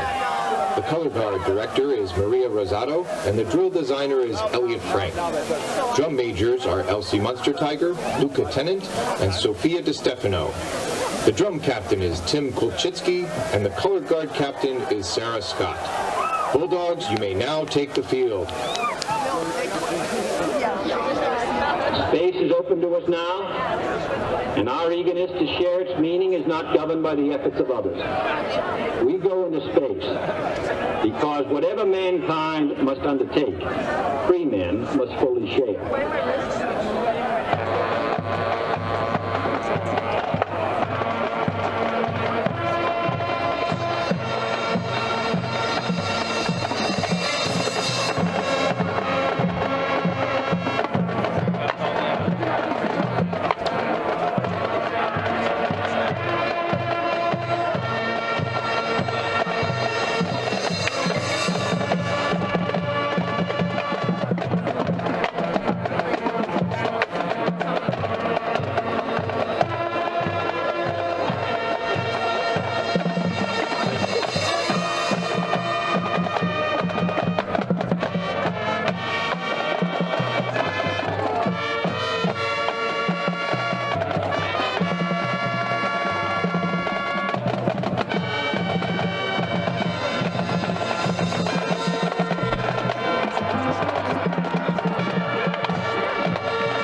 In the stars. Now we just look down and worry about our place in the dirt.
frontier. Our ongoing mission to explore strange new worlds, to seek out new life forms and new civilizations, to boldly go where no one has gone before.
at Bedford High Stadium at half. It's Merrimack 9, Bedford 7.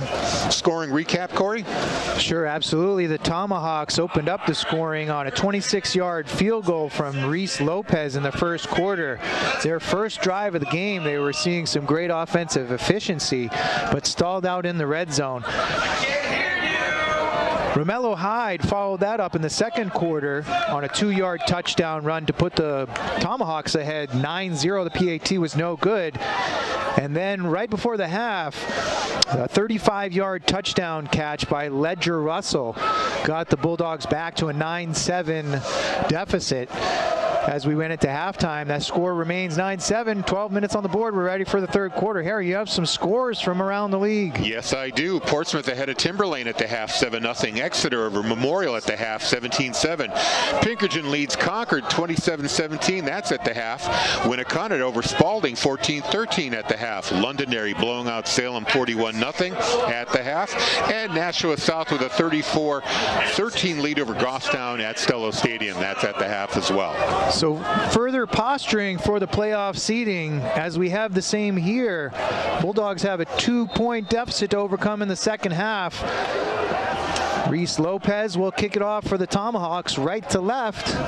Back to receive are Snow and Polchinari. They will, Snow and Tagliaferro. They won't get a chance, as that short kick is covered by Sam Sargento at the Bulldogs' 36-yard line, where the Bulldogs will take over to start the third quarter. If they're kicking that on purpose, if they're trying to maybe get a weird bounce and come up with a possession, or if they're just not getting any lift on the ball. I think it's definitely strategic on their part. I think they realize the dangerous nature of both Snow and Tagliaferro in the return game, and they're trying to keep it away from them. So Black takes over with the Bedford offense on his own 36-yard line. In motion, left to right is Snow. Jet sweep to the right-hand side. Russell out to block. Snow is out in space. He's at the 40, down to the 30, and the 20. Last tackler catches him at the 10, but that looked like a horse collar. That's got to be a flag. That did look like a horse collar. But Snow gets down to the 10-yard line on the first play from scrimmage. There is a flag on the field back at the Bedford 39-yard line. We'll see what happens with these calls, but there was definitely a missed one late in that play as Snow was pulled down by his horse collar. Wow. Whew. Fireworks to start the second half here. I didn't see a flag come down during that play. Yeah, let's see that replay again if we can. Dale, if you can bring that back to the start, we see him down at the 9-8 yard line. The teams are marching backwards. I think we have what is going to be called a block in the back at about the 40-yard line, right there. Okay. Right there. Polchinari, I believe, is going to get called for that one. Two hands just on the shoulder pad, and a huge gain by Colby Snow is going to come all the way back to the Bulldogs' 29-yard line. But how about the speed of coming back and making that tackle? I mean, that was a sure touchdown that was prevented, not just by a penalty. Well, by a penalty and by a good tackle. Now Black in the gun. Takes the snap, hands to Russell off the left-hand side. He gets hit in the backfield, but does get ahead at least to the line of scrimmage, maybe a half-a-yard gain. Brian Turley with the tackle there for the Tomahawks. He'll be marked at the 29-yard line, so no gain. It'll be 2nd and 16. And the clock runs. Wow, what a play to start the second half there, huh, Harry? You hate to see those opportunities go by the wayside. You had that interception that was tackled before the touchdown. They couldn't get that into the end zone either. Black back in the gun. Two receivers to the left. Motion man gets the handoff. Jet sweep to the right-hand side.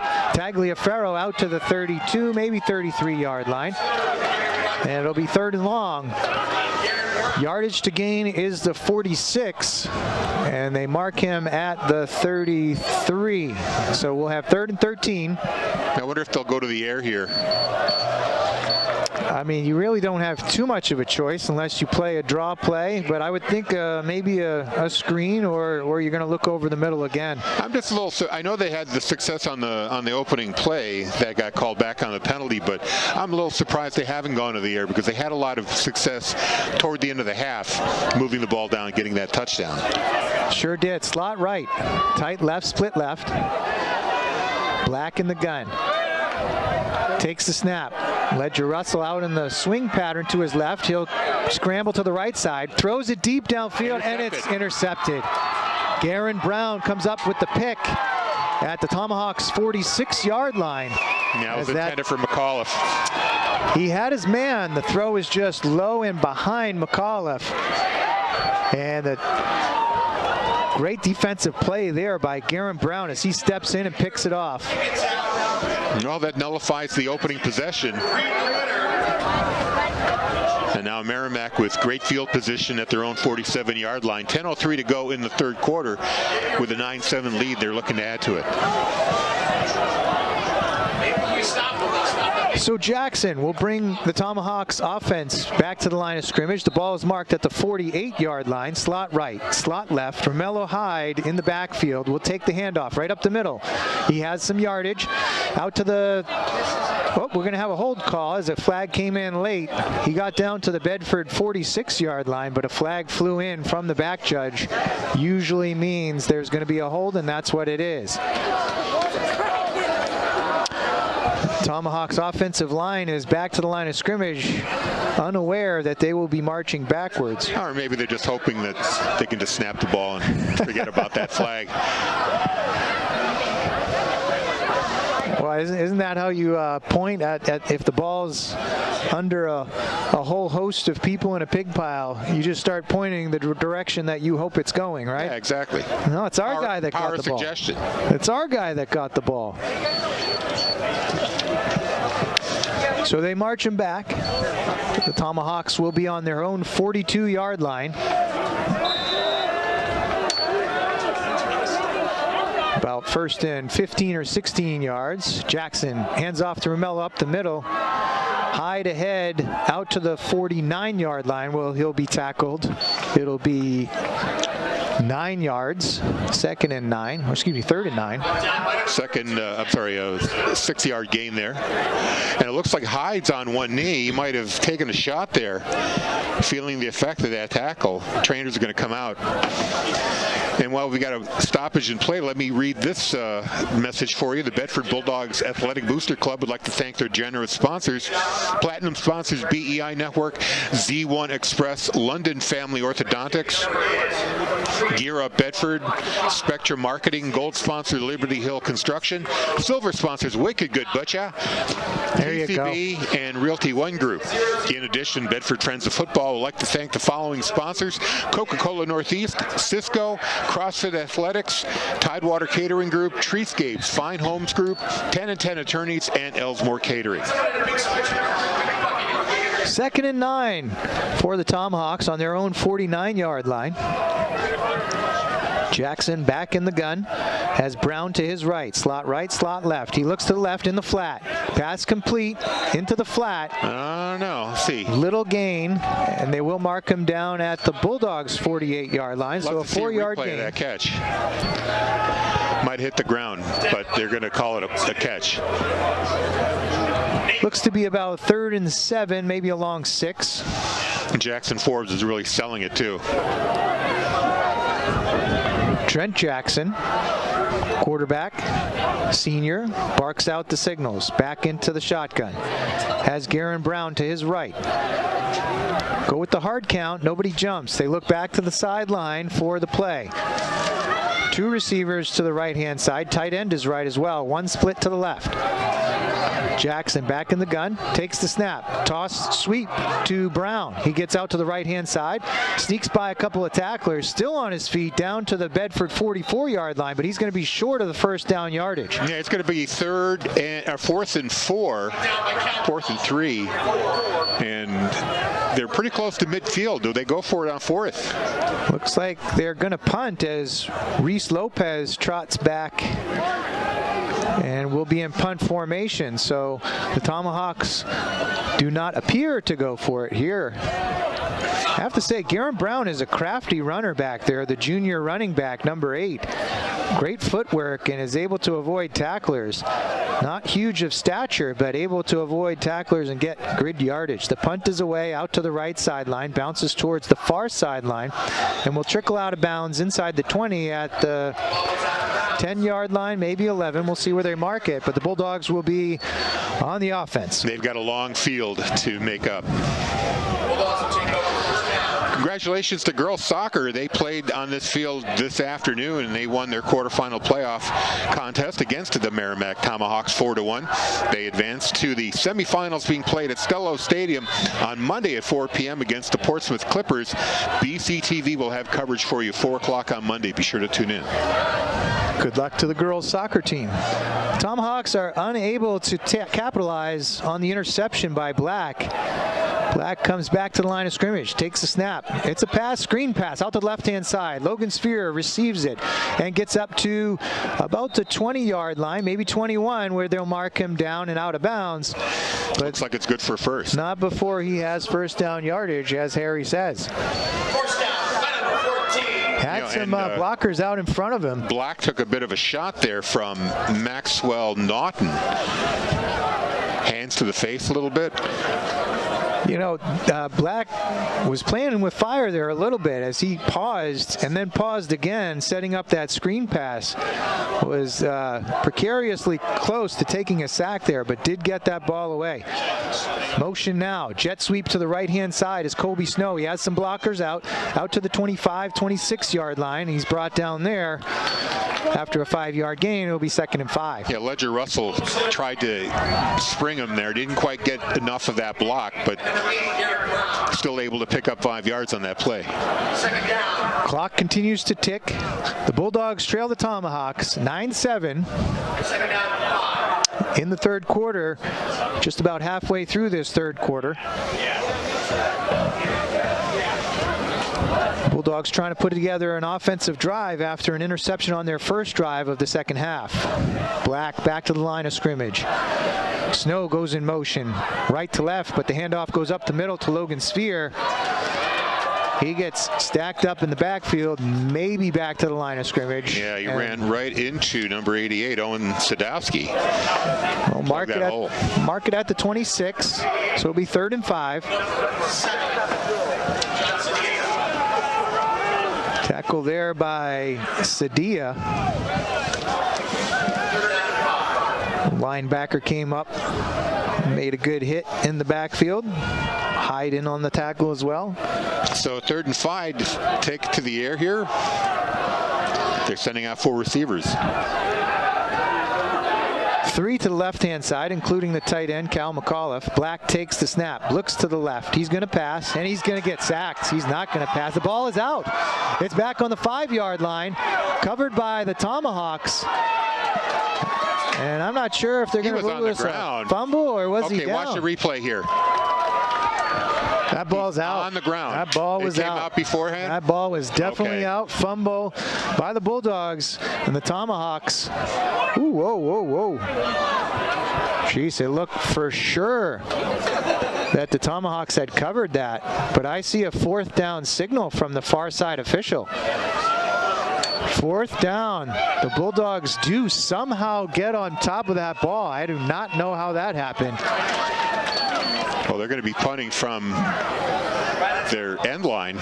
They sure are, and this is a precarious position for Josh Attar, the punter, who will have his heels at the back of the end zone. They're going to punt. The ball's marked on their own 2-yard line. It's 4th and light years, and they just need to get this punt off. So Attar stands at an unusual depth from his long snapper, cannot take a step backwards. Snap comes back. Ooh, wow, and there's a flag. That was a low snap, and it was mishandled by Attar. But luckily, I'm not sure luckily or unluckily, the flag comes down. I believe they're going to get pushed back another yard. And they are. So it'll be marked on their own 1 yard line. And the Bulldogs will punt from the farthest back position possible on the field. They're on their own half a yard line. And they need a better snap this time. Henryshawn will snap it back to Attar. It's a bit higher this time. They get it off. Attar gets it off. It's caught at the 29-yard line, out to the right-hand side. And the Tomahawks will have outstanding field position as Logan Day gets it down to maybe the 15-yard line. Yeah, Attar really got a pretty good kickoff, but it still only got to about the 30-yard line. Of course, he had his heels basically out of bounds in his own end zone, so good enough to at least get it off. Only a net of 14 yards on that punt, but and at the least 14 is where they're going to mark the ball, 1st and 10. So Jackson back in the shotgun. Romello Hyde behind him will take the handoff up the middle. Not much room there. As he gets back to the line of scrimmage, it'll be 2nd and 10. 9-7, Merrimack is in the lead, 4:20 to go here in the 3rd quarter. 9-7 on that first quarter field goal by Reese Lopez and the 2-yard touchdown run by Hyde. Of course, the Bulldogs scored on that 35-yard touchdown catch by Russell. Handoff here to Hyde up the middle. He's got some room. Looks like he's down close to first down yardage near the 5-yard line. Might be just a touch short, but the Tomahawks are back to the line of scrimmage quickly and ready to go. They are short. It's 3rd and 1. Snap. Back to Hyde. He gets hit in the backfield, but carries the tacklers down, and he'll have a first down.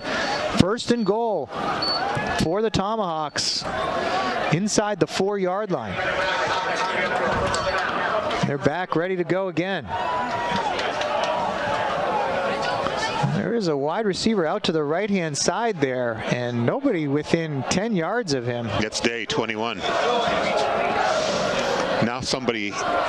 They'll go Wildcat again. Hyde's going to take a direct snap, likely going to run it right up the middle, and he does. Still behind his lineman, and the whole pile pushes into the end zone. To me, it's an obvious touchdown. They haven't signaled it yet, and now they finally do. The far sideline official puts his hands in the air, and it's a touchdown, Tomahawks. Not quite sure what took so long. Hyde was right behind that big pile of offensive and defensive linemen. The whole mess of them moved back into the end zone. And Hyde has his 2nd touchdown of the game on a 4-yard run. And you could just see the power of Hyde as he leaned into the pile and just kept pumping his legs. Now they're going to go for 2. They do, and Hyde is in. 2-point conversion is good. And they go up.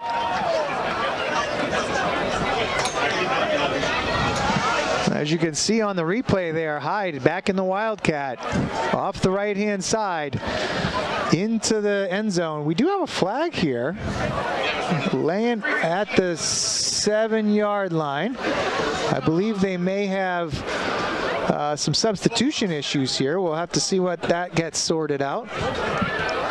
But 3:15 to go in the 3rd quarter. The Bulldogs find themselves behind. They're picking up the flag. I think the score is not quite correct. It is 17-7. Flag is picked up. I don't see any official movement. And yes, on the 2-point conversion, it is 17-7. And the Tomahawks extend their lead from 2 to 10. So the Bulldogs have some work to do. They really only saw success in one of their offensive possessions in the first half. Again, that touchdown catch by Russell. They kind of wasted away a golden opportunity on that interception by Joel Polchinari after setting them up on the 5-yard line. Got actually to goal to go from the half a yard line and still didn't come out with any points on that possession. Squibb kick to the right-hand side, and it's covered by the Bulldogs on their own 41-yard line. So decent field position for Black to attack. Again, they have some work to do. Down 2 scores at 17-7. Congratulations to the Bedford volleyball team for a 3-0 sweep of Bishop Girton in their tournament quarterfinal.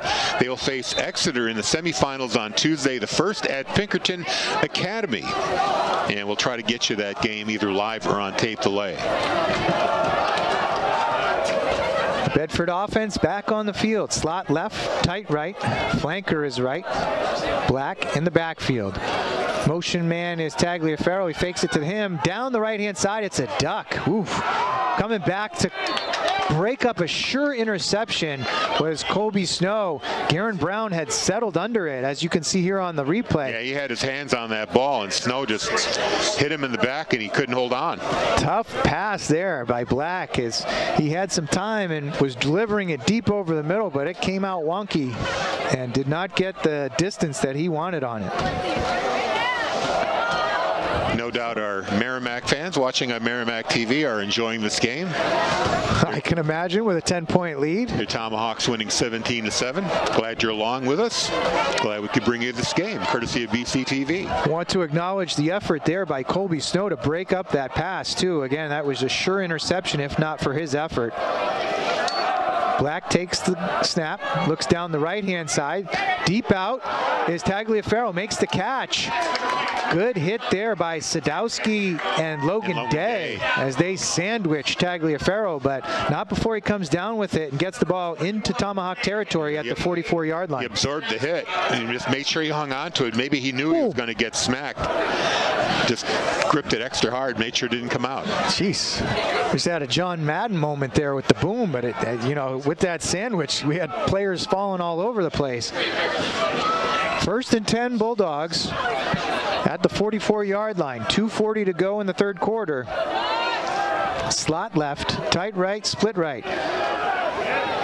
Takes the snap. Black looks out to the right flat, has his man. It's caught by Cal McAuliffe for no gain. Out of bounds at the 44-yard line. Yeah, Black had to get rid of that ball. He had a rusher right in his face. So 2nd and 10. McAuliffe makes the catch. Good catch with his hands, but wasn't really far down the field. As again, there will be no gain on the play. So Bedford going back to the air a little bit more. They had success at the end of the first half, moving the ball through the air. They need to get some points here. They're down 10. Black back in the gun. Slot left. Snow in motion, right to left. He'll take the jet sweep to the left-hand side. Coming up hard was Garen Brown from deep, and he makes the tackle behind the line of scrimmage for a loss. Yeah, he blew and that's it up. That speed that you're talking about. Garen Brown, again, small in stature, but has been making big plays. The guided missile. He had a lead blocker in Parker Bromley, but Brown did not care. He just came right in and blew that play up. Outstanding hustle from his deep safety position. Looks a little dinged up on the play, but he's still in there. So they need a big play here. Third and 13. 3rd and 13. Black takes the snap. Looks out to the right-hand side. Pump fakes. Now scrambles. Out to the left-hand side. Has some room. Might get to the first down yardage.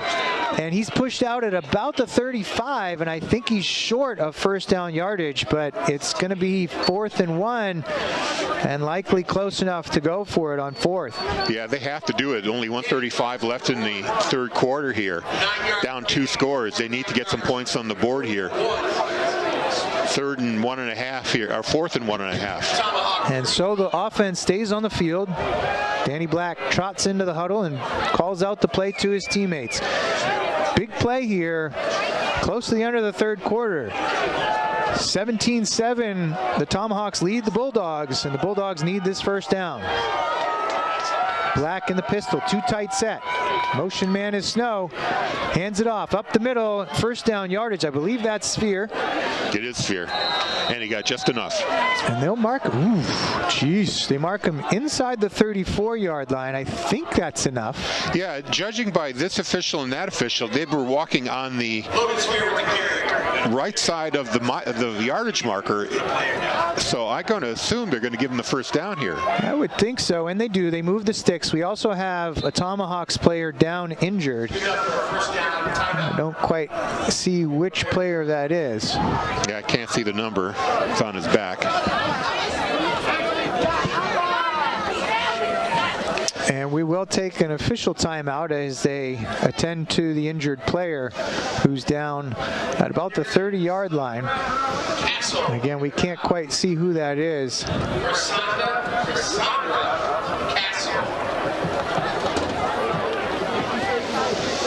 Trying to get a look here. Maybe Jonathan Sadia, 7? Number 7, yeah. Or no, maybe number 5, Ryan Turley. We won't guess too much here. We just want to make sure we have the right number.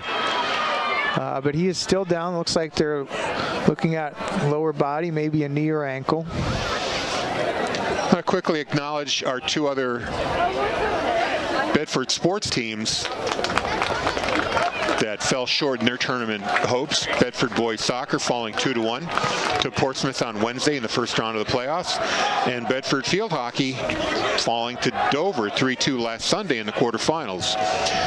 So they didn't quite get as far as they'd like, but congratulations on a great season anyway. Injured player was Romello Hyde, number 9. He's a player they can't afford to lose. Absolutely correct, as he has made up a lot of the offensive yardage for the Tomahawks. Bulldogs back out at the line of scrimmage, 1st and 10. They're on the Tomahawks' 34-yard line.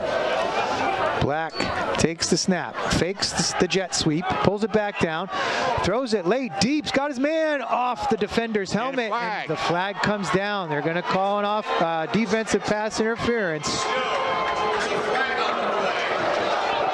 It was fake to Tagliaferro. Black steps up into the pocket, gets the ball off. He did take a pop, but there's going to be a flag on Logan Day, who was in coverage. And the hanky came back down from the back judge. Well, they're all lining up where the flag was thrown, but it is only a 15-yard penalty. So pass interference is the call. Pass interference is the call. From the head referee. It is not a spot foul. They will march it ahead 15 yards from the 34. So that should put them at about the 19. There you go. And it is marked at the 19. Just inside the 19. So first down for the Bulldogs, as they are beneficiaries of that call. And Black back to the line of scrimmage. Slot left, tight right, flanker right. Black takes the snap, hands it off to Ledger Russell, out to the right-hand side. Gets past the line of scrimmage, the ball pops out. The Tomahawks have it, and they're back out to the 26-yard line.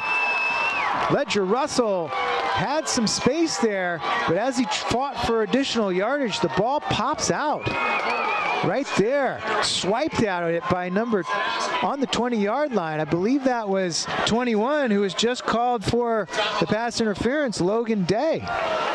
It looked like he was down on the ground, but he pawed at the ball as he was getting run by, and he pokes that ball out. Oh, what a huge play after that penalty, giving Bedford new life. Takes the ball away. That's the second or third turnover for the Bulldogs? Second turnover. Second. There was an interception on the first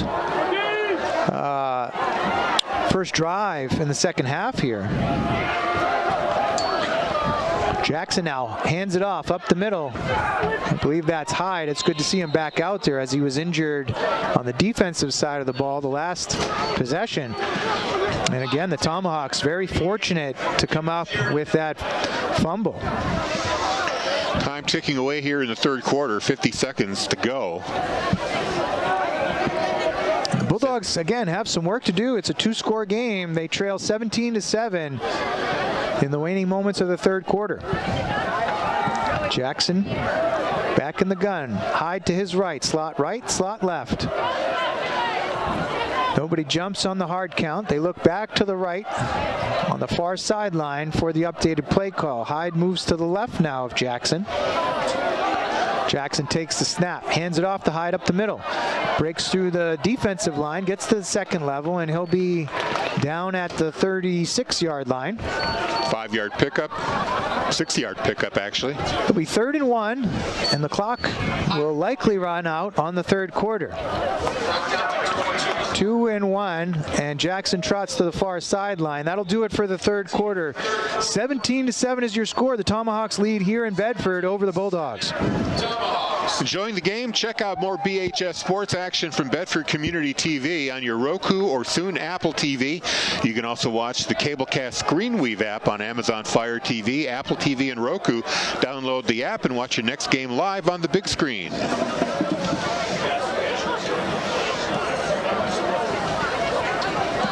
Try to get you some scores from around Division I as we can, as whatever pops up on the old Twitter feed. 12 minutes back on the scoreboard. 12 minutes left in this regular season. So there's a lot of moving parts with the standings. It's the NHIAA's very unique point rating system where teams can increase their points when other teams they've defeated win games later in the year. So everything's very fluid. Right now, you know, Bedford would have been assured of a home playoff game with a win. Not necessarily not going to get a home playoff game if they lose, but we're going to have to wait till everything shakes out before we know for sure. A win would have assured the Bulldogs of a home playoff game, and now that is up in the air. As the game is, too. Of course, we still have 12 minutes to play, and, you know, 10 points, not completely out of it. Bulldogs are going to need a spark of some sort, though, as they are trying to force 3 and out. Romello Hyde goes right up the left side. It looks like he has enough yardage for a first down, and he does. They're going to move the sticks as he moves it out to the 38-yard line. Hyde in the shotgun, in the Wildcat. The Wildcat again, yep. Taking that play out by himself, and it looks like he's going to stay at the quarterback position. Nope, I'm sorry. Jackson is back out there. Trent Jackson comes back to the line of scrimmage, shares the play call with the offensive lineman, steps back in the gun. Handoff to Hyde to the left-hand side, over the left guard, ahead for 4, maybe 5. Now, we don't have a statistician here with us, but I'm going to guess that Hyde has got to be close, if not above 100 yards for the night. I would think so. And again, a lot of that came early in the game as he had that 30-yard run to set up that first field goal. He's also responsible for both of their touchdowns. 2nd and 5 for the Tomahawks. Ball's on their own 44-yard line. Changing personnel. Trotting on late is Owen Sadowski. Slot right, slot left. Jackson updates the team on the play call. Hyde to his right. Will get the handoff. Again off the left-hand side. He's got a little bit more room and now breaks it out to the left-hand side. Tries to get to the sideline, but he'll be tackled at the Bedford 43-yard line, and they move the sticks again. You can see here he gets about 10 yards deep and makes a great cut right here, just at the 50-yard line, and bounces it out to the far sideline. Yeah, a lot of thanks there for Connor Dunn for the Tomahawks, springing him with a nice block right at that point. So the Tomahawks will take their time as they have a 10-point lead, and we're going to look to bleed off as much time in between plays as they possibly can. Again, a 10-point lead, 2 scores for sure. 10:30 to go in the game. 3 receivers to the right side of the formation. Hyde is to the left of Jackson. He'll take the snap and hand it off to Hyde. Up the middle, right off the guard center area, just to the right of the offensive line, and he forces it ahead for 6 yards, maybe 7. I'm just marveling at how Hyde is able to really make his own holes. He's hitting a hole very tight, and he's able to squeeze through it every time with the power and the velocity that he hits the hole. Able to pick up 7-8 yards at every contact with the ball. He's a big, strong kid, and he's tough to get down. Has shown some speed and quickness. Deadly combination for that running back position. Trying to see if he's a senior. He is. I wonder if he's got a D1 college in his future. Who knows? 9.5 to go in the game. Jackson back in the gun. Takes the snap, back to Hyde, off the left side this time. Runs into linebacker Parker Bromley, spins away though. Bromley can't pull him down, and Hyde brings it to the 23-yard line, and they move the sticks again. He just seems to get stronger with every carry, and he's wearing down the Bedford defense. Bromley, usually a sure tackler, couldn't bring him down. He just has an amazing balance. He's able to just spin off the tackle. Strength too on that play as he was spinning away. Looked as if Bromley had him wrapped up, but couldn't bring him to the ground. And now looks like they're going with an empty backfield. I don't see Hyde out. Oh, there he goes. Okay, so he was on the left side where he was hidden behind his teammates, but Hyde does come back into the backfield. Hyde gets about 80% of the carries. Not that there's much of a step down with somebody like Garen Brown has shown some niftiness as well. The junior running back. Jackson in the gun, takes the snap, hands it back off to Hyde, up the middle again, and he is just wearing down that defense as he plunges ahead to the 14-yard line. Yeah, Hyde just imposing his will on the Bedford defense here. It's not even a secret. He's getting the ball. All 11 Bedford players know he's getting the ball, and he just wades through them. Well, you obviously cannot abandon everybody on the outside, but yeah, maybe load up the box, bring your safeties up, and try to stack it up. Get some big bodies, maybe go to 5 down linemen as they appear to have done now to slow down Romello Hyde. Dipping under 8 minutes to go. The Tomahawks bleeding a lot of time off the clock in this drive. Jackson now back in the gun. Takes the snap, back to Hyde. He goes to the left-hand side, gets out, and gets first down yardage, but I think we're going to have a hold here on the Tomahawks as a flag came in and sits at the 15-yard line. That's the only thing slowing down the Tomahawks today are the penalty flags. You see on the replay, Hyde getting out, bouncing it to the outside, giving a stiff arm, but the flag does come in late, and there will be a holding penalty. I think Jason Duke is going to be the guilty party there for the Merrimack Tomahawks. Holding it is. They'll march him back. That flag was on the 15, so it'll be, I guess the 14. They'll march him back 10 yards from that spot. So 2nd and 11. And you're absolutely right, Harry. The only thing slowing down this Tomahawks offense are these penalties. Otherwise, Romello Hyde has been guiding the way. Speed, quickness, and power. The Bulldogs have had trouble with him all evening. 7:43 to go in the game. Hyde takes the handoff again up the right-hand side, fakes to the left side, gets back to the right, and they finally gobble him up for little to no gain. Brought down by Kevin Sheridan. Parker Bromley and Kevin Sheridan are the tacklers there for Bedford. 3rd and 9, we'll call it, on the Bedford 23-yard line. Clock continues to tick, approaching 7 minutes, and again, the Tomahawks have done a great job of controlling the ball and bleeding time off of this clock. Yeah, if Bedford can hold them here, give up at the very least a field goal. It's a 2-score game.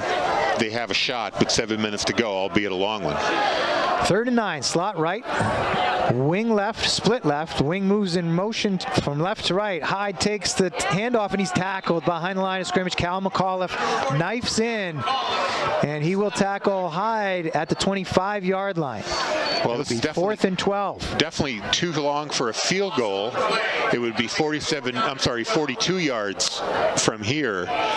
So what do? It's 4th and 12. You're on the 25-yard line. I guess you go for it.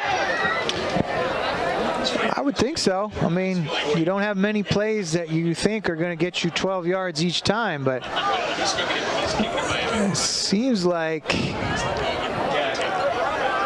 Well, they're making this decision. Perhaps they're going to bleed the play clock all the way down and take a timeout.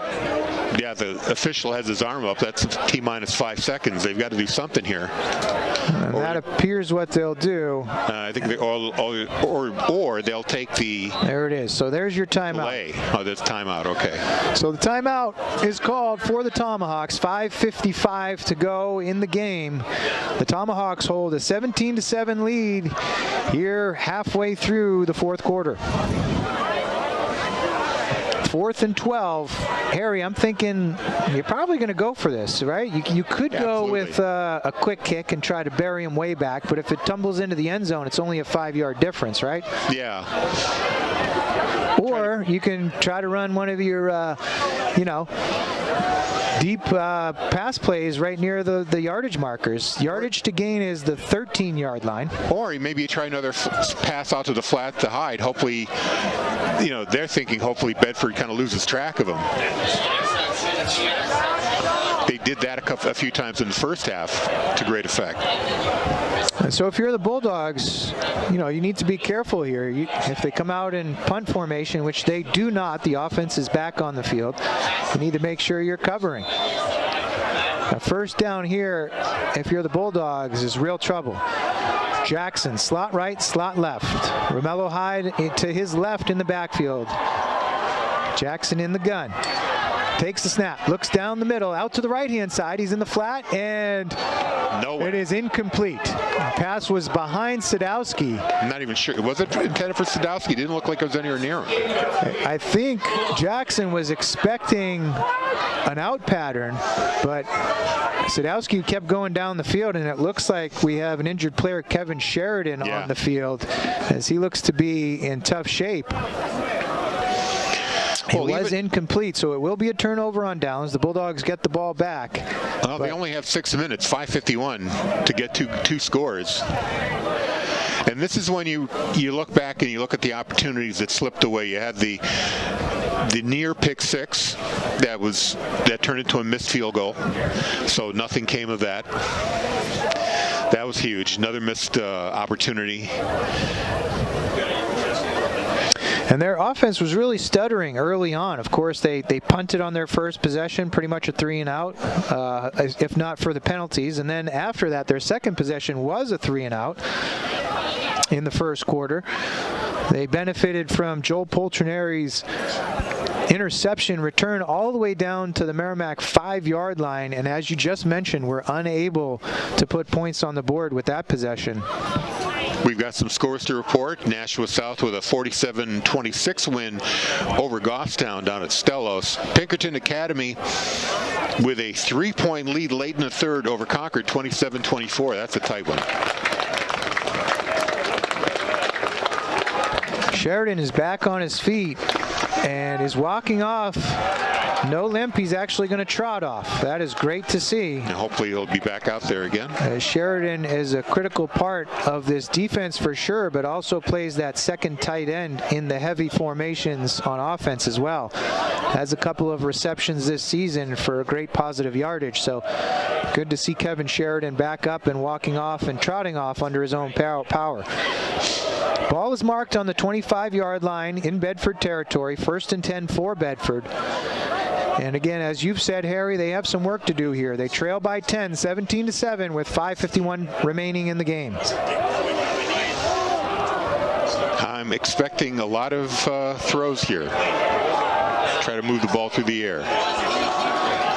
That's been their most effective route so far tonight for Bedford. McAuliffe goes in motion, changes size of the formation. Sphere moves to the left of Danny Black. In motion, fake the motion man. Black out. Ball comes out wonky, but it's caught by Snow. He's down the left-hand side. He's got a lot of room. 30, 20, 10, 5, touchdown.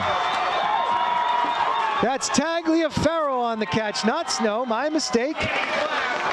And he caught it at the 45-yard line, got in behind all of the defensive backs, and takes it to the house. 75-yard touchdown throw by Black to Tagliaferro. So Tagliaferro, huge play here.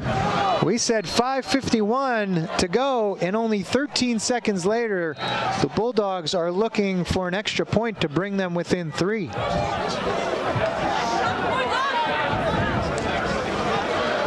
Snow is lined up for the PAT. Sabati will hold. Snap back. Hold is down. The kick looks good, and it is good. PAT is good, so 14-17 on that 75-yard touchdown reception by Dominic Tagliaferro. An explosive play that puts the Bulldogs right back into this one. You could bet collars are getting a little tight on the far sideline. I would think so. Now it's on to the Bulldog defense to get the ball back for the Bulldogs. If we can see that replay again, Dale, that'd be fantastic. I want to see where Tagliaferro came from on that. There he is. Was in the slot, I believe. Yes, he was in the slot. Runs that out play. Polchineri was clearing out the defensive backs as he was running the fly. Polchineri runs the out underneath him, makes a great over-the-shoulder catch, and just outruns the Merrimack defense. Thank you very much, Dale. We appreciate that. And the Bulldogs suddenly are back within 3 points, 17-14, and Waleed Shaheen will kick it off for the Bulldogs. Squib kick up the middle, received by an up back, 40-yard line. He'll go down at the 45-yard line. I believe that was Stylene Rodriguez, 18. So the Bulldogs. For the Tomahawks. No, sorry, that was 10. I'm sorry, Joshua Ozog. Go ahead, Harry. I was going to say that Bedford trying to kind of turn the tables a little bit on the Merrimack Tomahawks, kind of giving them the same squib kick, hoping they might misplay it. But now they need the ball back. 5:34 to go in the game. Unfortunately, gave up good field position. And that field position is the Tomahawks' 45, their own 45. And you can be sure we're going to get a heavy dose of Romello Hyde as they look to bleed the clock. Bulldogs have a 5-man defensive line. They're waiting for him. Stacking the box. It's a toss sweep to the left-hand side. They're looking to get around that defensive line, and they do. Romello Hyde out for 12 yards. Maybe 12 yards. You're absolutely right. Down to the Bedford 43-yard line where he'll be marked down. And you can put a lot of people in the box, but if Hyde is quick enough to get out and around, you're still in trouble. Yeah, he's got the speed to get outside. He's been doing most of his work between the tackles tonight. And like you said, Bedford had that 5-man front waiting for him, so he just went outside. Going to need to get that contain working a little bit better. Hyde back up the middle. Gets out to the right-hand side. He's got some room. Down to the Bedford 31-yard line. Almost 30-yard line. So 2 first-down carries in a row for Hyde, and he's been too much to handle for the Bedford defense. He's just been bouncing off tackle on that play. Found himself a lane to the outside, picked up 11 yards. Impressive performance here for number 9. The senior running back has 2 touchdowns and a 2-point conversion. I'd say he's probably one of the best running backs we've seen this season covering the Bulldogs. I would say, unfortunately, we didn't get a chance to see the starting running back for BG. He was injured that game. Santos-Suoso, their quarterback, also a very impressive football player in his own right. But from a running back position, absolutely, Hyde has been one of the best we've seen this season. Jackson takes the snap. Hyde again off the right side. Bowls over Bromley, but he still gets 3 or 4 yards on the carry. It'll be 2nd and 6. Only gave up 4 yards. That's a win.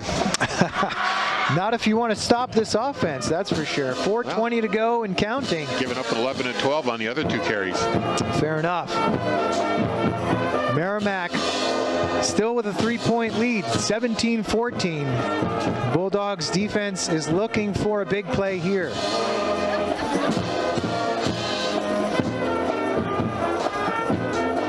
And the band plays Thriller. This has been a thriller for sure. As we approach Halloween, a thrilling game in itself, and we're getting the music to match. Jackson takes the snap. Hyde on the carry out to the right side. First down yardage. He's down to the 10. He'll get wrapped up and down maybe at the 7 or 8 yard line. And again, the clock ticks. And the Tomahawks are looking to put more points on the board as they have first and goal. It is first and goal. First and goal, Tomahawks. And, you know, Bedford had a lot of success early on to stopping the Tomahawks in the red zone. Not so much in the second half. But maybe they could find that formula. Try to come up with one big stop here. At least limit them to a 3-point try. Might see them go back to a Wildcat here shortly. Not right now, as Jackson is still out there. Ball is marked on the 8-yard line. First and goal from the 8. Clock ticks down close to 3 minutes. It's 3:15 and counting. Jackson updates the line. Backs up into the shotgun. Hyde to his left. Low snap. Ball is bobbled, and it will be a loss of yardage as Sheridan covers up Jackson. Jackson got the ball, looked to move ahead to avoid a disaster, and he does, but it's still going to be a loss of at least 3 or 4, and the Bulldogs will take a timeout to keep that clock from running. And the play was intended for Hyde. Looks like it was going to be a toss sweep out to that left-hand side. But the low snap that Jackson had trouble handling kind of blew that up. He did have the wherewithal to pick up that ball, not just pounce on it, picked it up and got back. Still took a loss of about 3, so it'll be second and goal from the 11. 2:57 to go. The Tomahawks still remain in the lead, 17-14. Looking to add more points here late in the fourth quarter.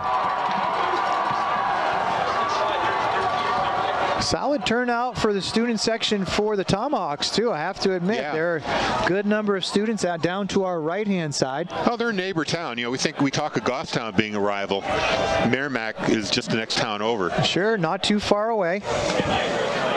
Easy drive up the road, and they came out in force to support their football team. Out in Derry, the Astros only hold a 3-point lead with 5:12 left in that game, 34-31 over Concord. Portsmouth with a 14-7 lead over Timberlane with 4:50 to go in that game. Exeter with a 31-14 lead in the third quarter, 2 minutes left in that quarter over Memorial. Final from Salem, Londonderry 41, Salem 7. Score here is 17-14, the Tomahawks lead. Jackson, toss sweep to the left. Hyde will take it. They do contain him, force him back inside. Hyde breaks a couple tackles and then is down at about the 6-yard line. It'll be third and goal from the 6. They were ready for that. That's the play that they were going to run the last time. And they were ready for him, but Hyde, again, he has the power. He's able to just kind of shake off some tackles and is able to pick up a few extra yards on that play. And now they are at the 8-yard line? 7-yard line. 7-yard line? Tough to see from our angle, but Bedford burns another timeout here. They stop the clock at 2:44 as it was a run play that was continuing to tick, so they're trying to preserve as much time as possible to give their offense a chance here late. Well, they could give it to Hyde. Bedford's going to know Hyde's getting it. They could, you know, when you're deep in the red zone, you've got a lot less room to work with. There's not as much room side to side or, you know, toward the end zone. So Bedford can kind of focus their energies on Hyde. Now, Merrimack might decide to go to the air. Their receivers haven't been as reliable in this game as Hyde has been carrying the ball, or maybe they throw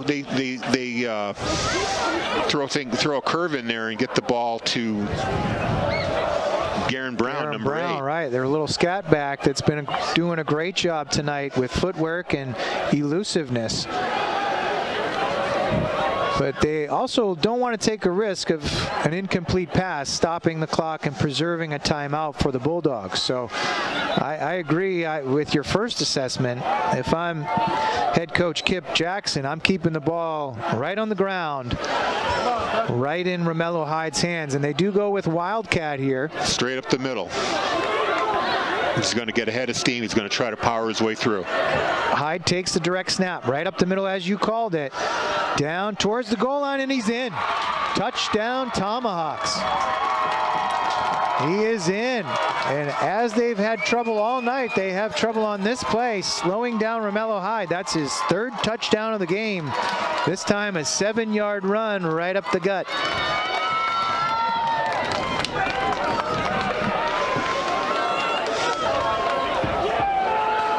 You saw there on the replay, Wildcat formation, direct snap to Hyde, and he powers his way in from 7 yards out. Extra point looks good, and it is good. Best looking kick from Lopez tonight. And after the PAT, the Tomahawks get back out to that 10-point lead. That 75-yard touchdown pass and catch gave the Bulldogs some hope, but now that seems to be quickly snuffed out with 2:37 to go in the game, and the Bulldogs trail by 10. Yeah, this game is pretty much out of reach for the Bulldogs. You know, if they can manage a quick score, although I'll bet Merrimack will be in a prevent defense, try to avoid the surprise throw like they got caught on the last time. I would guess we're going to see a squib kick here too. Again, two dangerous returners back there in Tagliaferro and Snow. Well, you know, you might want to put your better hands people up close and get some better field position here if they're going to squib it to you. Up backs Ledger Russell and Jack Rizzo. That next line, Sargento and McAuliffe stand at about the 40, so you have some players at each of these different levels. Lopez will kick it short and right. It bounces. Russell picks it up, and he'll get out to the 36-yard line. Pretty good drive start. So short and in front of Russell.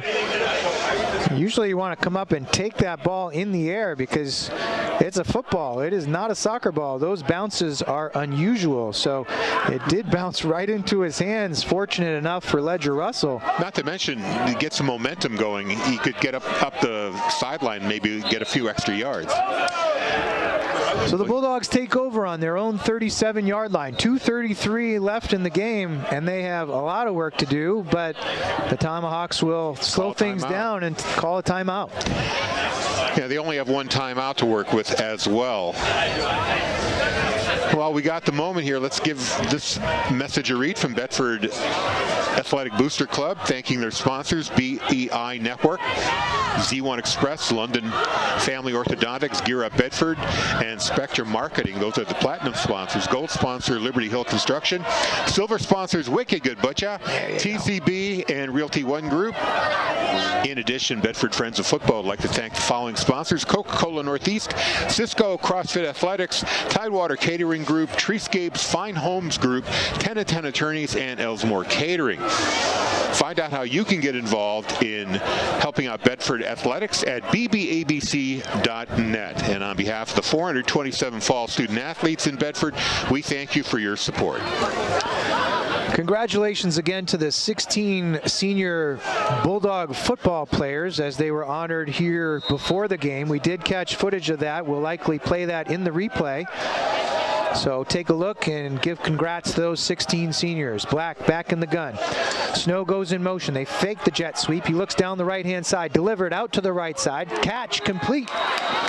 At the 49-yard line inside Tomahawk territory, that's Dominic Tagliaferro. He'll mark it at the 48, and the Bulldogs quickly to the line of scrimmage.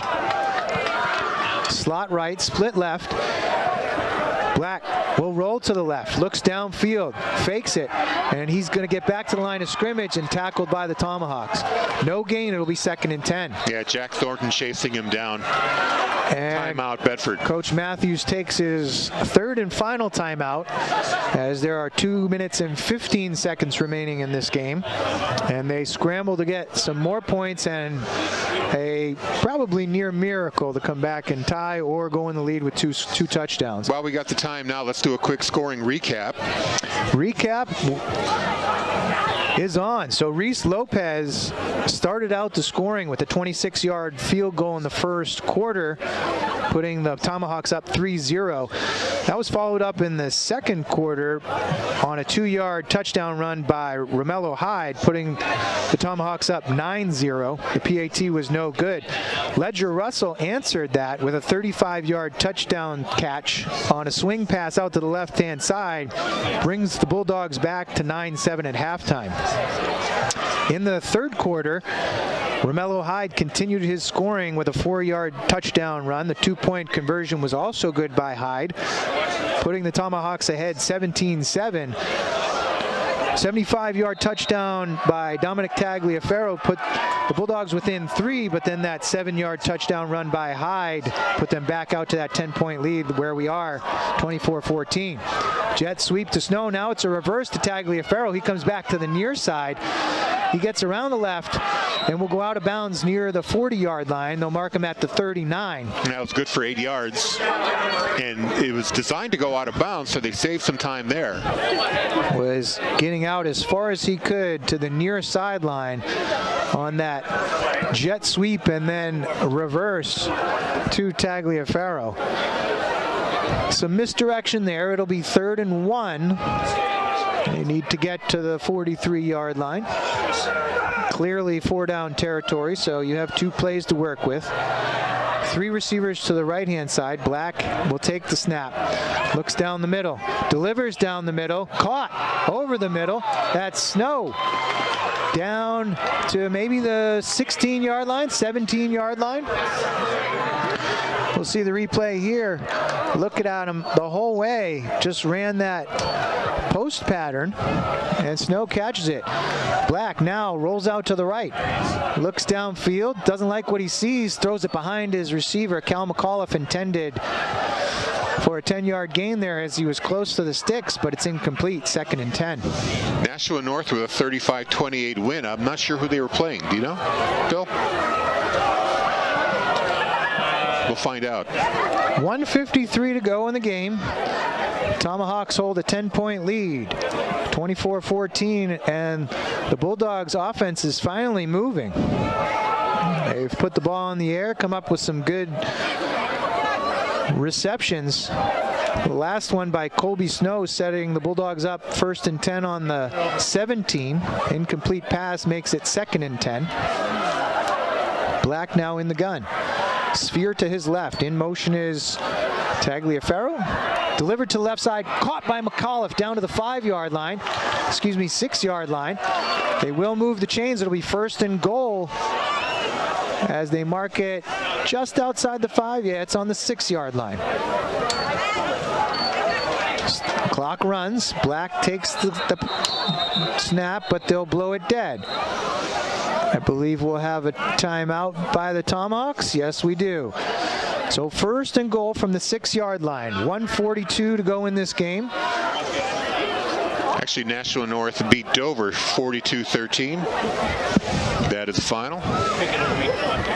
And Pickerington beat Concord 34-31. Appreciate those scores coming in from around Division I football this evening. Again, this last night of the regular season will help shape the playoff seeding. Not a different story here as these 2 teams come in with 5-2 records in the state.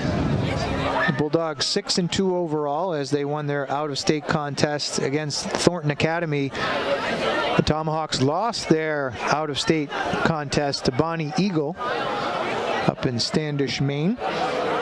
2 tough opponents, and 2 tough opponents this evening, as this has been a great game. 24-14 is your score. The Tomahawks have a 10-point lead, but the Bulldogs looking for some late heroics. Well, they've really made great use of the time they had left. Black back in the gun. Sphere to his left. Takes the snap. Rolls to his left. Looks left. Delivers. Touchdown. Joel Pulcinari on the 6-yard touchdown catch. And we have the makings of heroics. Not quite completely heroic yet, but that's a good start. 137 still remain, so not completely out of the woods yet. No. PAT to come. The very important PAT here. Snow takes his steps back. Sabati will hold. Henrishon with the snap. Snap is back. Holds it down. Kick is up. It looks good. It is. It is good. 21-24 on that 6-yard touchdown catch by Joel Poltrinari. And now they're going to have to execute the onside kick. Try to get the ball back here. They have no timeouts left, so they can't give up a possession to Merrimack. Merrimack could just kneel it out if they get the ball. These onside kicks, when they're not a surprise, are multiple times more difficult to recover, but not impossible. It depends on the skill of the kicker, the luck of the bounce, and how you can cover the ball. So we'll see the hands team come up. There are 6 Tomahawks in that first 5-yard area. 4 more will back them, and then one somewhat deep is Garen Brown. Snow takes some steps back. Will approach, retake his steps back. Looks like he's going to come to the near side. And an onside kick will ensue. Here's the approach. First bounce, it bounces away, and the Bulldogs have it. The Bulldogs have it. Jumped on by Jack Rizzo as it hit the up man and bounced back towards the Bulldogs, and they recover the onside kick. 1:34 to go. They have possession on their own 48-yard line. Yeah, the Tomahawks didn't know which direction this onside kick would come. It went to the left. And it is motioned by the head referee. First down, Bulldogs. Alex Grodinskis is credited with the recovery. We'll try to get that replay here for you in a minute. But Bedford's got 1:34 to go here. They need a field goal tie, touchdown to win. 2 receivers out to the right, tight right, split left. Black in the gun, takes the snap. Looks downfield, out to the right-hand side. Has his man caught. He's out of bounds at the 45-yard line. 1:28 to go. Again, a 3-point lead for the Tomahawks, but the Bulldogs recover an onside kick here, and they're looking to at least tie, if not go ahead here late in the 4th quarter. They're going to have to get to at least the 20-yard line to have a shot at a field goal. Somewhat spotty kicking efforts all throughout the year. We've had both Waleed Shaheen and Colby Snow doing some kicking duty, place kicking duties. So Snow missed one today, but he hit all his extra points. 3 receivers to the left, including Cal McAuliffe, who is tight left. 2 split out. Black in the gun. Takes the snap. Looks to the left. In the flat. Caught by McAuliffe. He's actually getting out of bounds. Good for him. He takes the loss, but is able to get out of bounds. Did not get tackled in bounds. He'll lose yardage, but stops the clock. Very heads-up play there by McAuliffe, dragging a Merrimack tackler behind him. Couldn't stop him from going out of bounds. Loss of about 3 or 4, but again, more importantly, was able to stop the clock. So 3rd and 7 now. 1:21 to play. Bulldogs trailed by 3, 24-21. They recovered the onside kick with an opportunity to tie or maybe win it. 1:21. Black trots back to the huddle. 3rd and 7. 2 big plays here. They need to move the sticks. Black in the gun. 2 receivers right, 1 left. Takes the snap. Looks down the middle. Delivers over the middle. Too high, and it's picked off. Oh. It's picked off. That's Sadowski. He takes a big shot on the near sideline, but has a great play, and the interception will likely do it here as the Bulldogs are out of timeouts, and the Tomahawks have the ball. 1:11 left. And that was unfortunate. It sailed high, and Snow could not pull it in, hit his hands, deflected it right to Sadowski, who made the catch this time. He sure did. The ball is marked on the Bedford 48-yard line, and we will see a victory formation from the Tomahawks. Again, the Bulldogs are out of timeouts, but they made it exciting as they came up with the recovery on the onside kick, but the interception by Owen Sadowski will seal it for the Tomahawks. Snap is taken, kneel down, and the clock begins. So good effort here by the Bulldogs. They had it within 2 at halftime, fell down by 10 points on the 4-yard touchdown by Hyde and the 2-point conversion. Made it 17-7, and then they traded touchdowns in the fourth quarter. First, the 75-yard touchdown by Dominic Tagliaferro, but then that was answered quickly by Romello Hyde. And then that late 6-yard touchdown reception by Joel Poltrineri brought the Bulldogs back to a 24-21 deficit. But unfortunately, they can't come up with offensive fireworks, throwing the interception late, and that'll do it. Quite a game, quite a game. Bedford loses. We're going to have to wait until all the games are finalized before we know where we'll be next week, what playoff opponent we'll have, and where it will be played. But 99% sure we're going to be here or be wherever the Bulldogs are to bring you that game. That will be next Saturday, likely an evening game. We will figure out the seedings, we'll figure out the matchups, and we will plan to bring you the first-round playoff game for the Bulldogs. Unfortunate loss. Congratulations here to the Merrimack Tomahawks as they complete a 6-3 season. The Bulldogs also fall tonight to 6-3.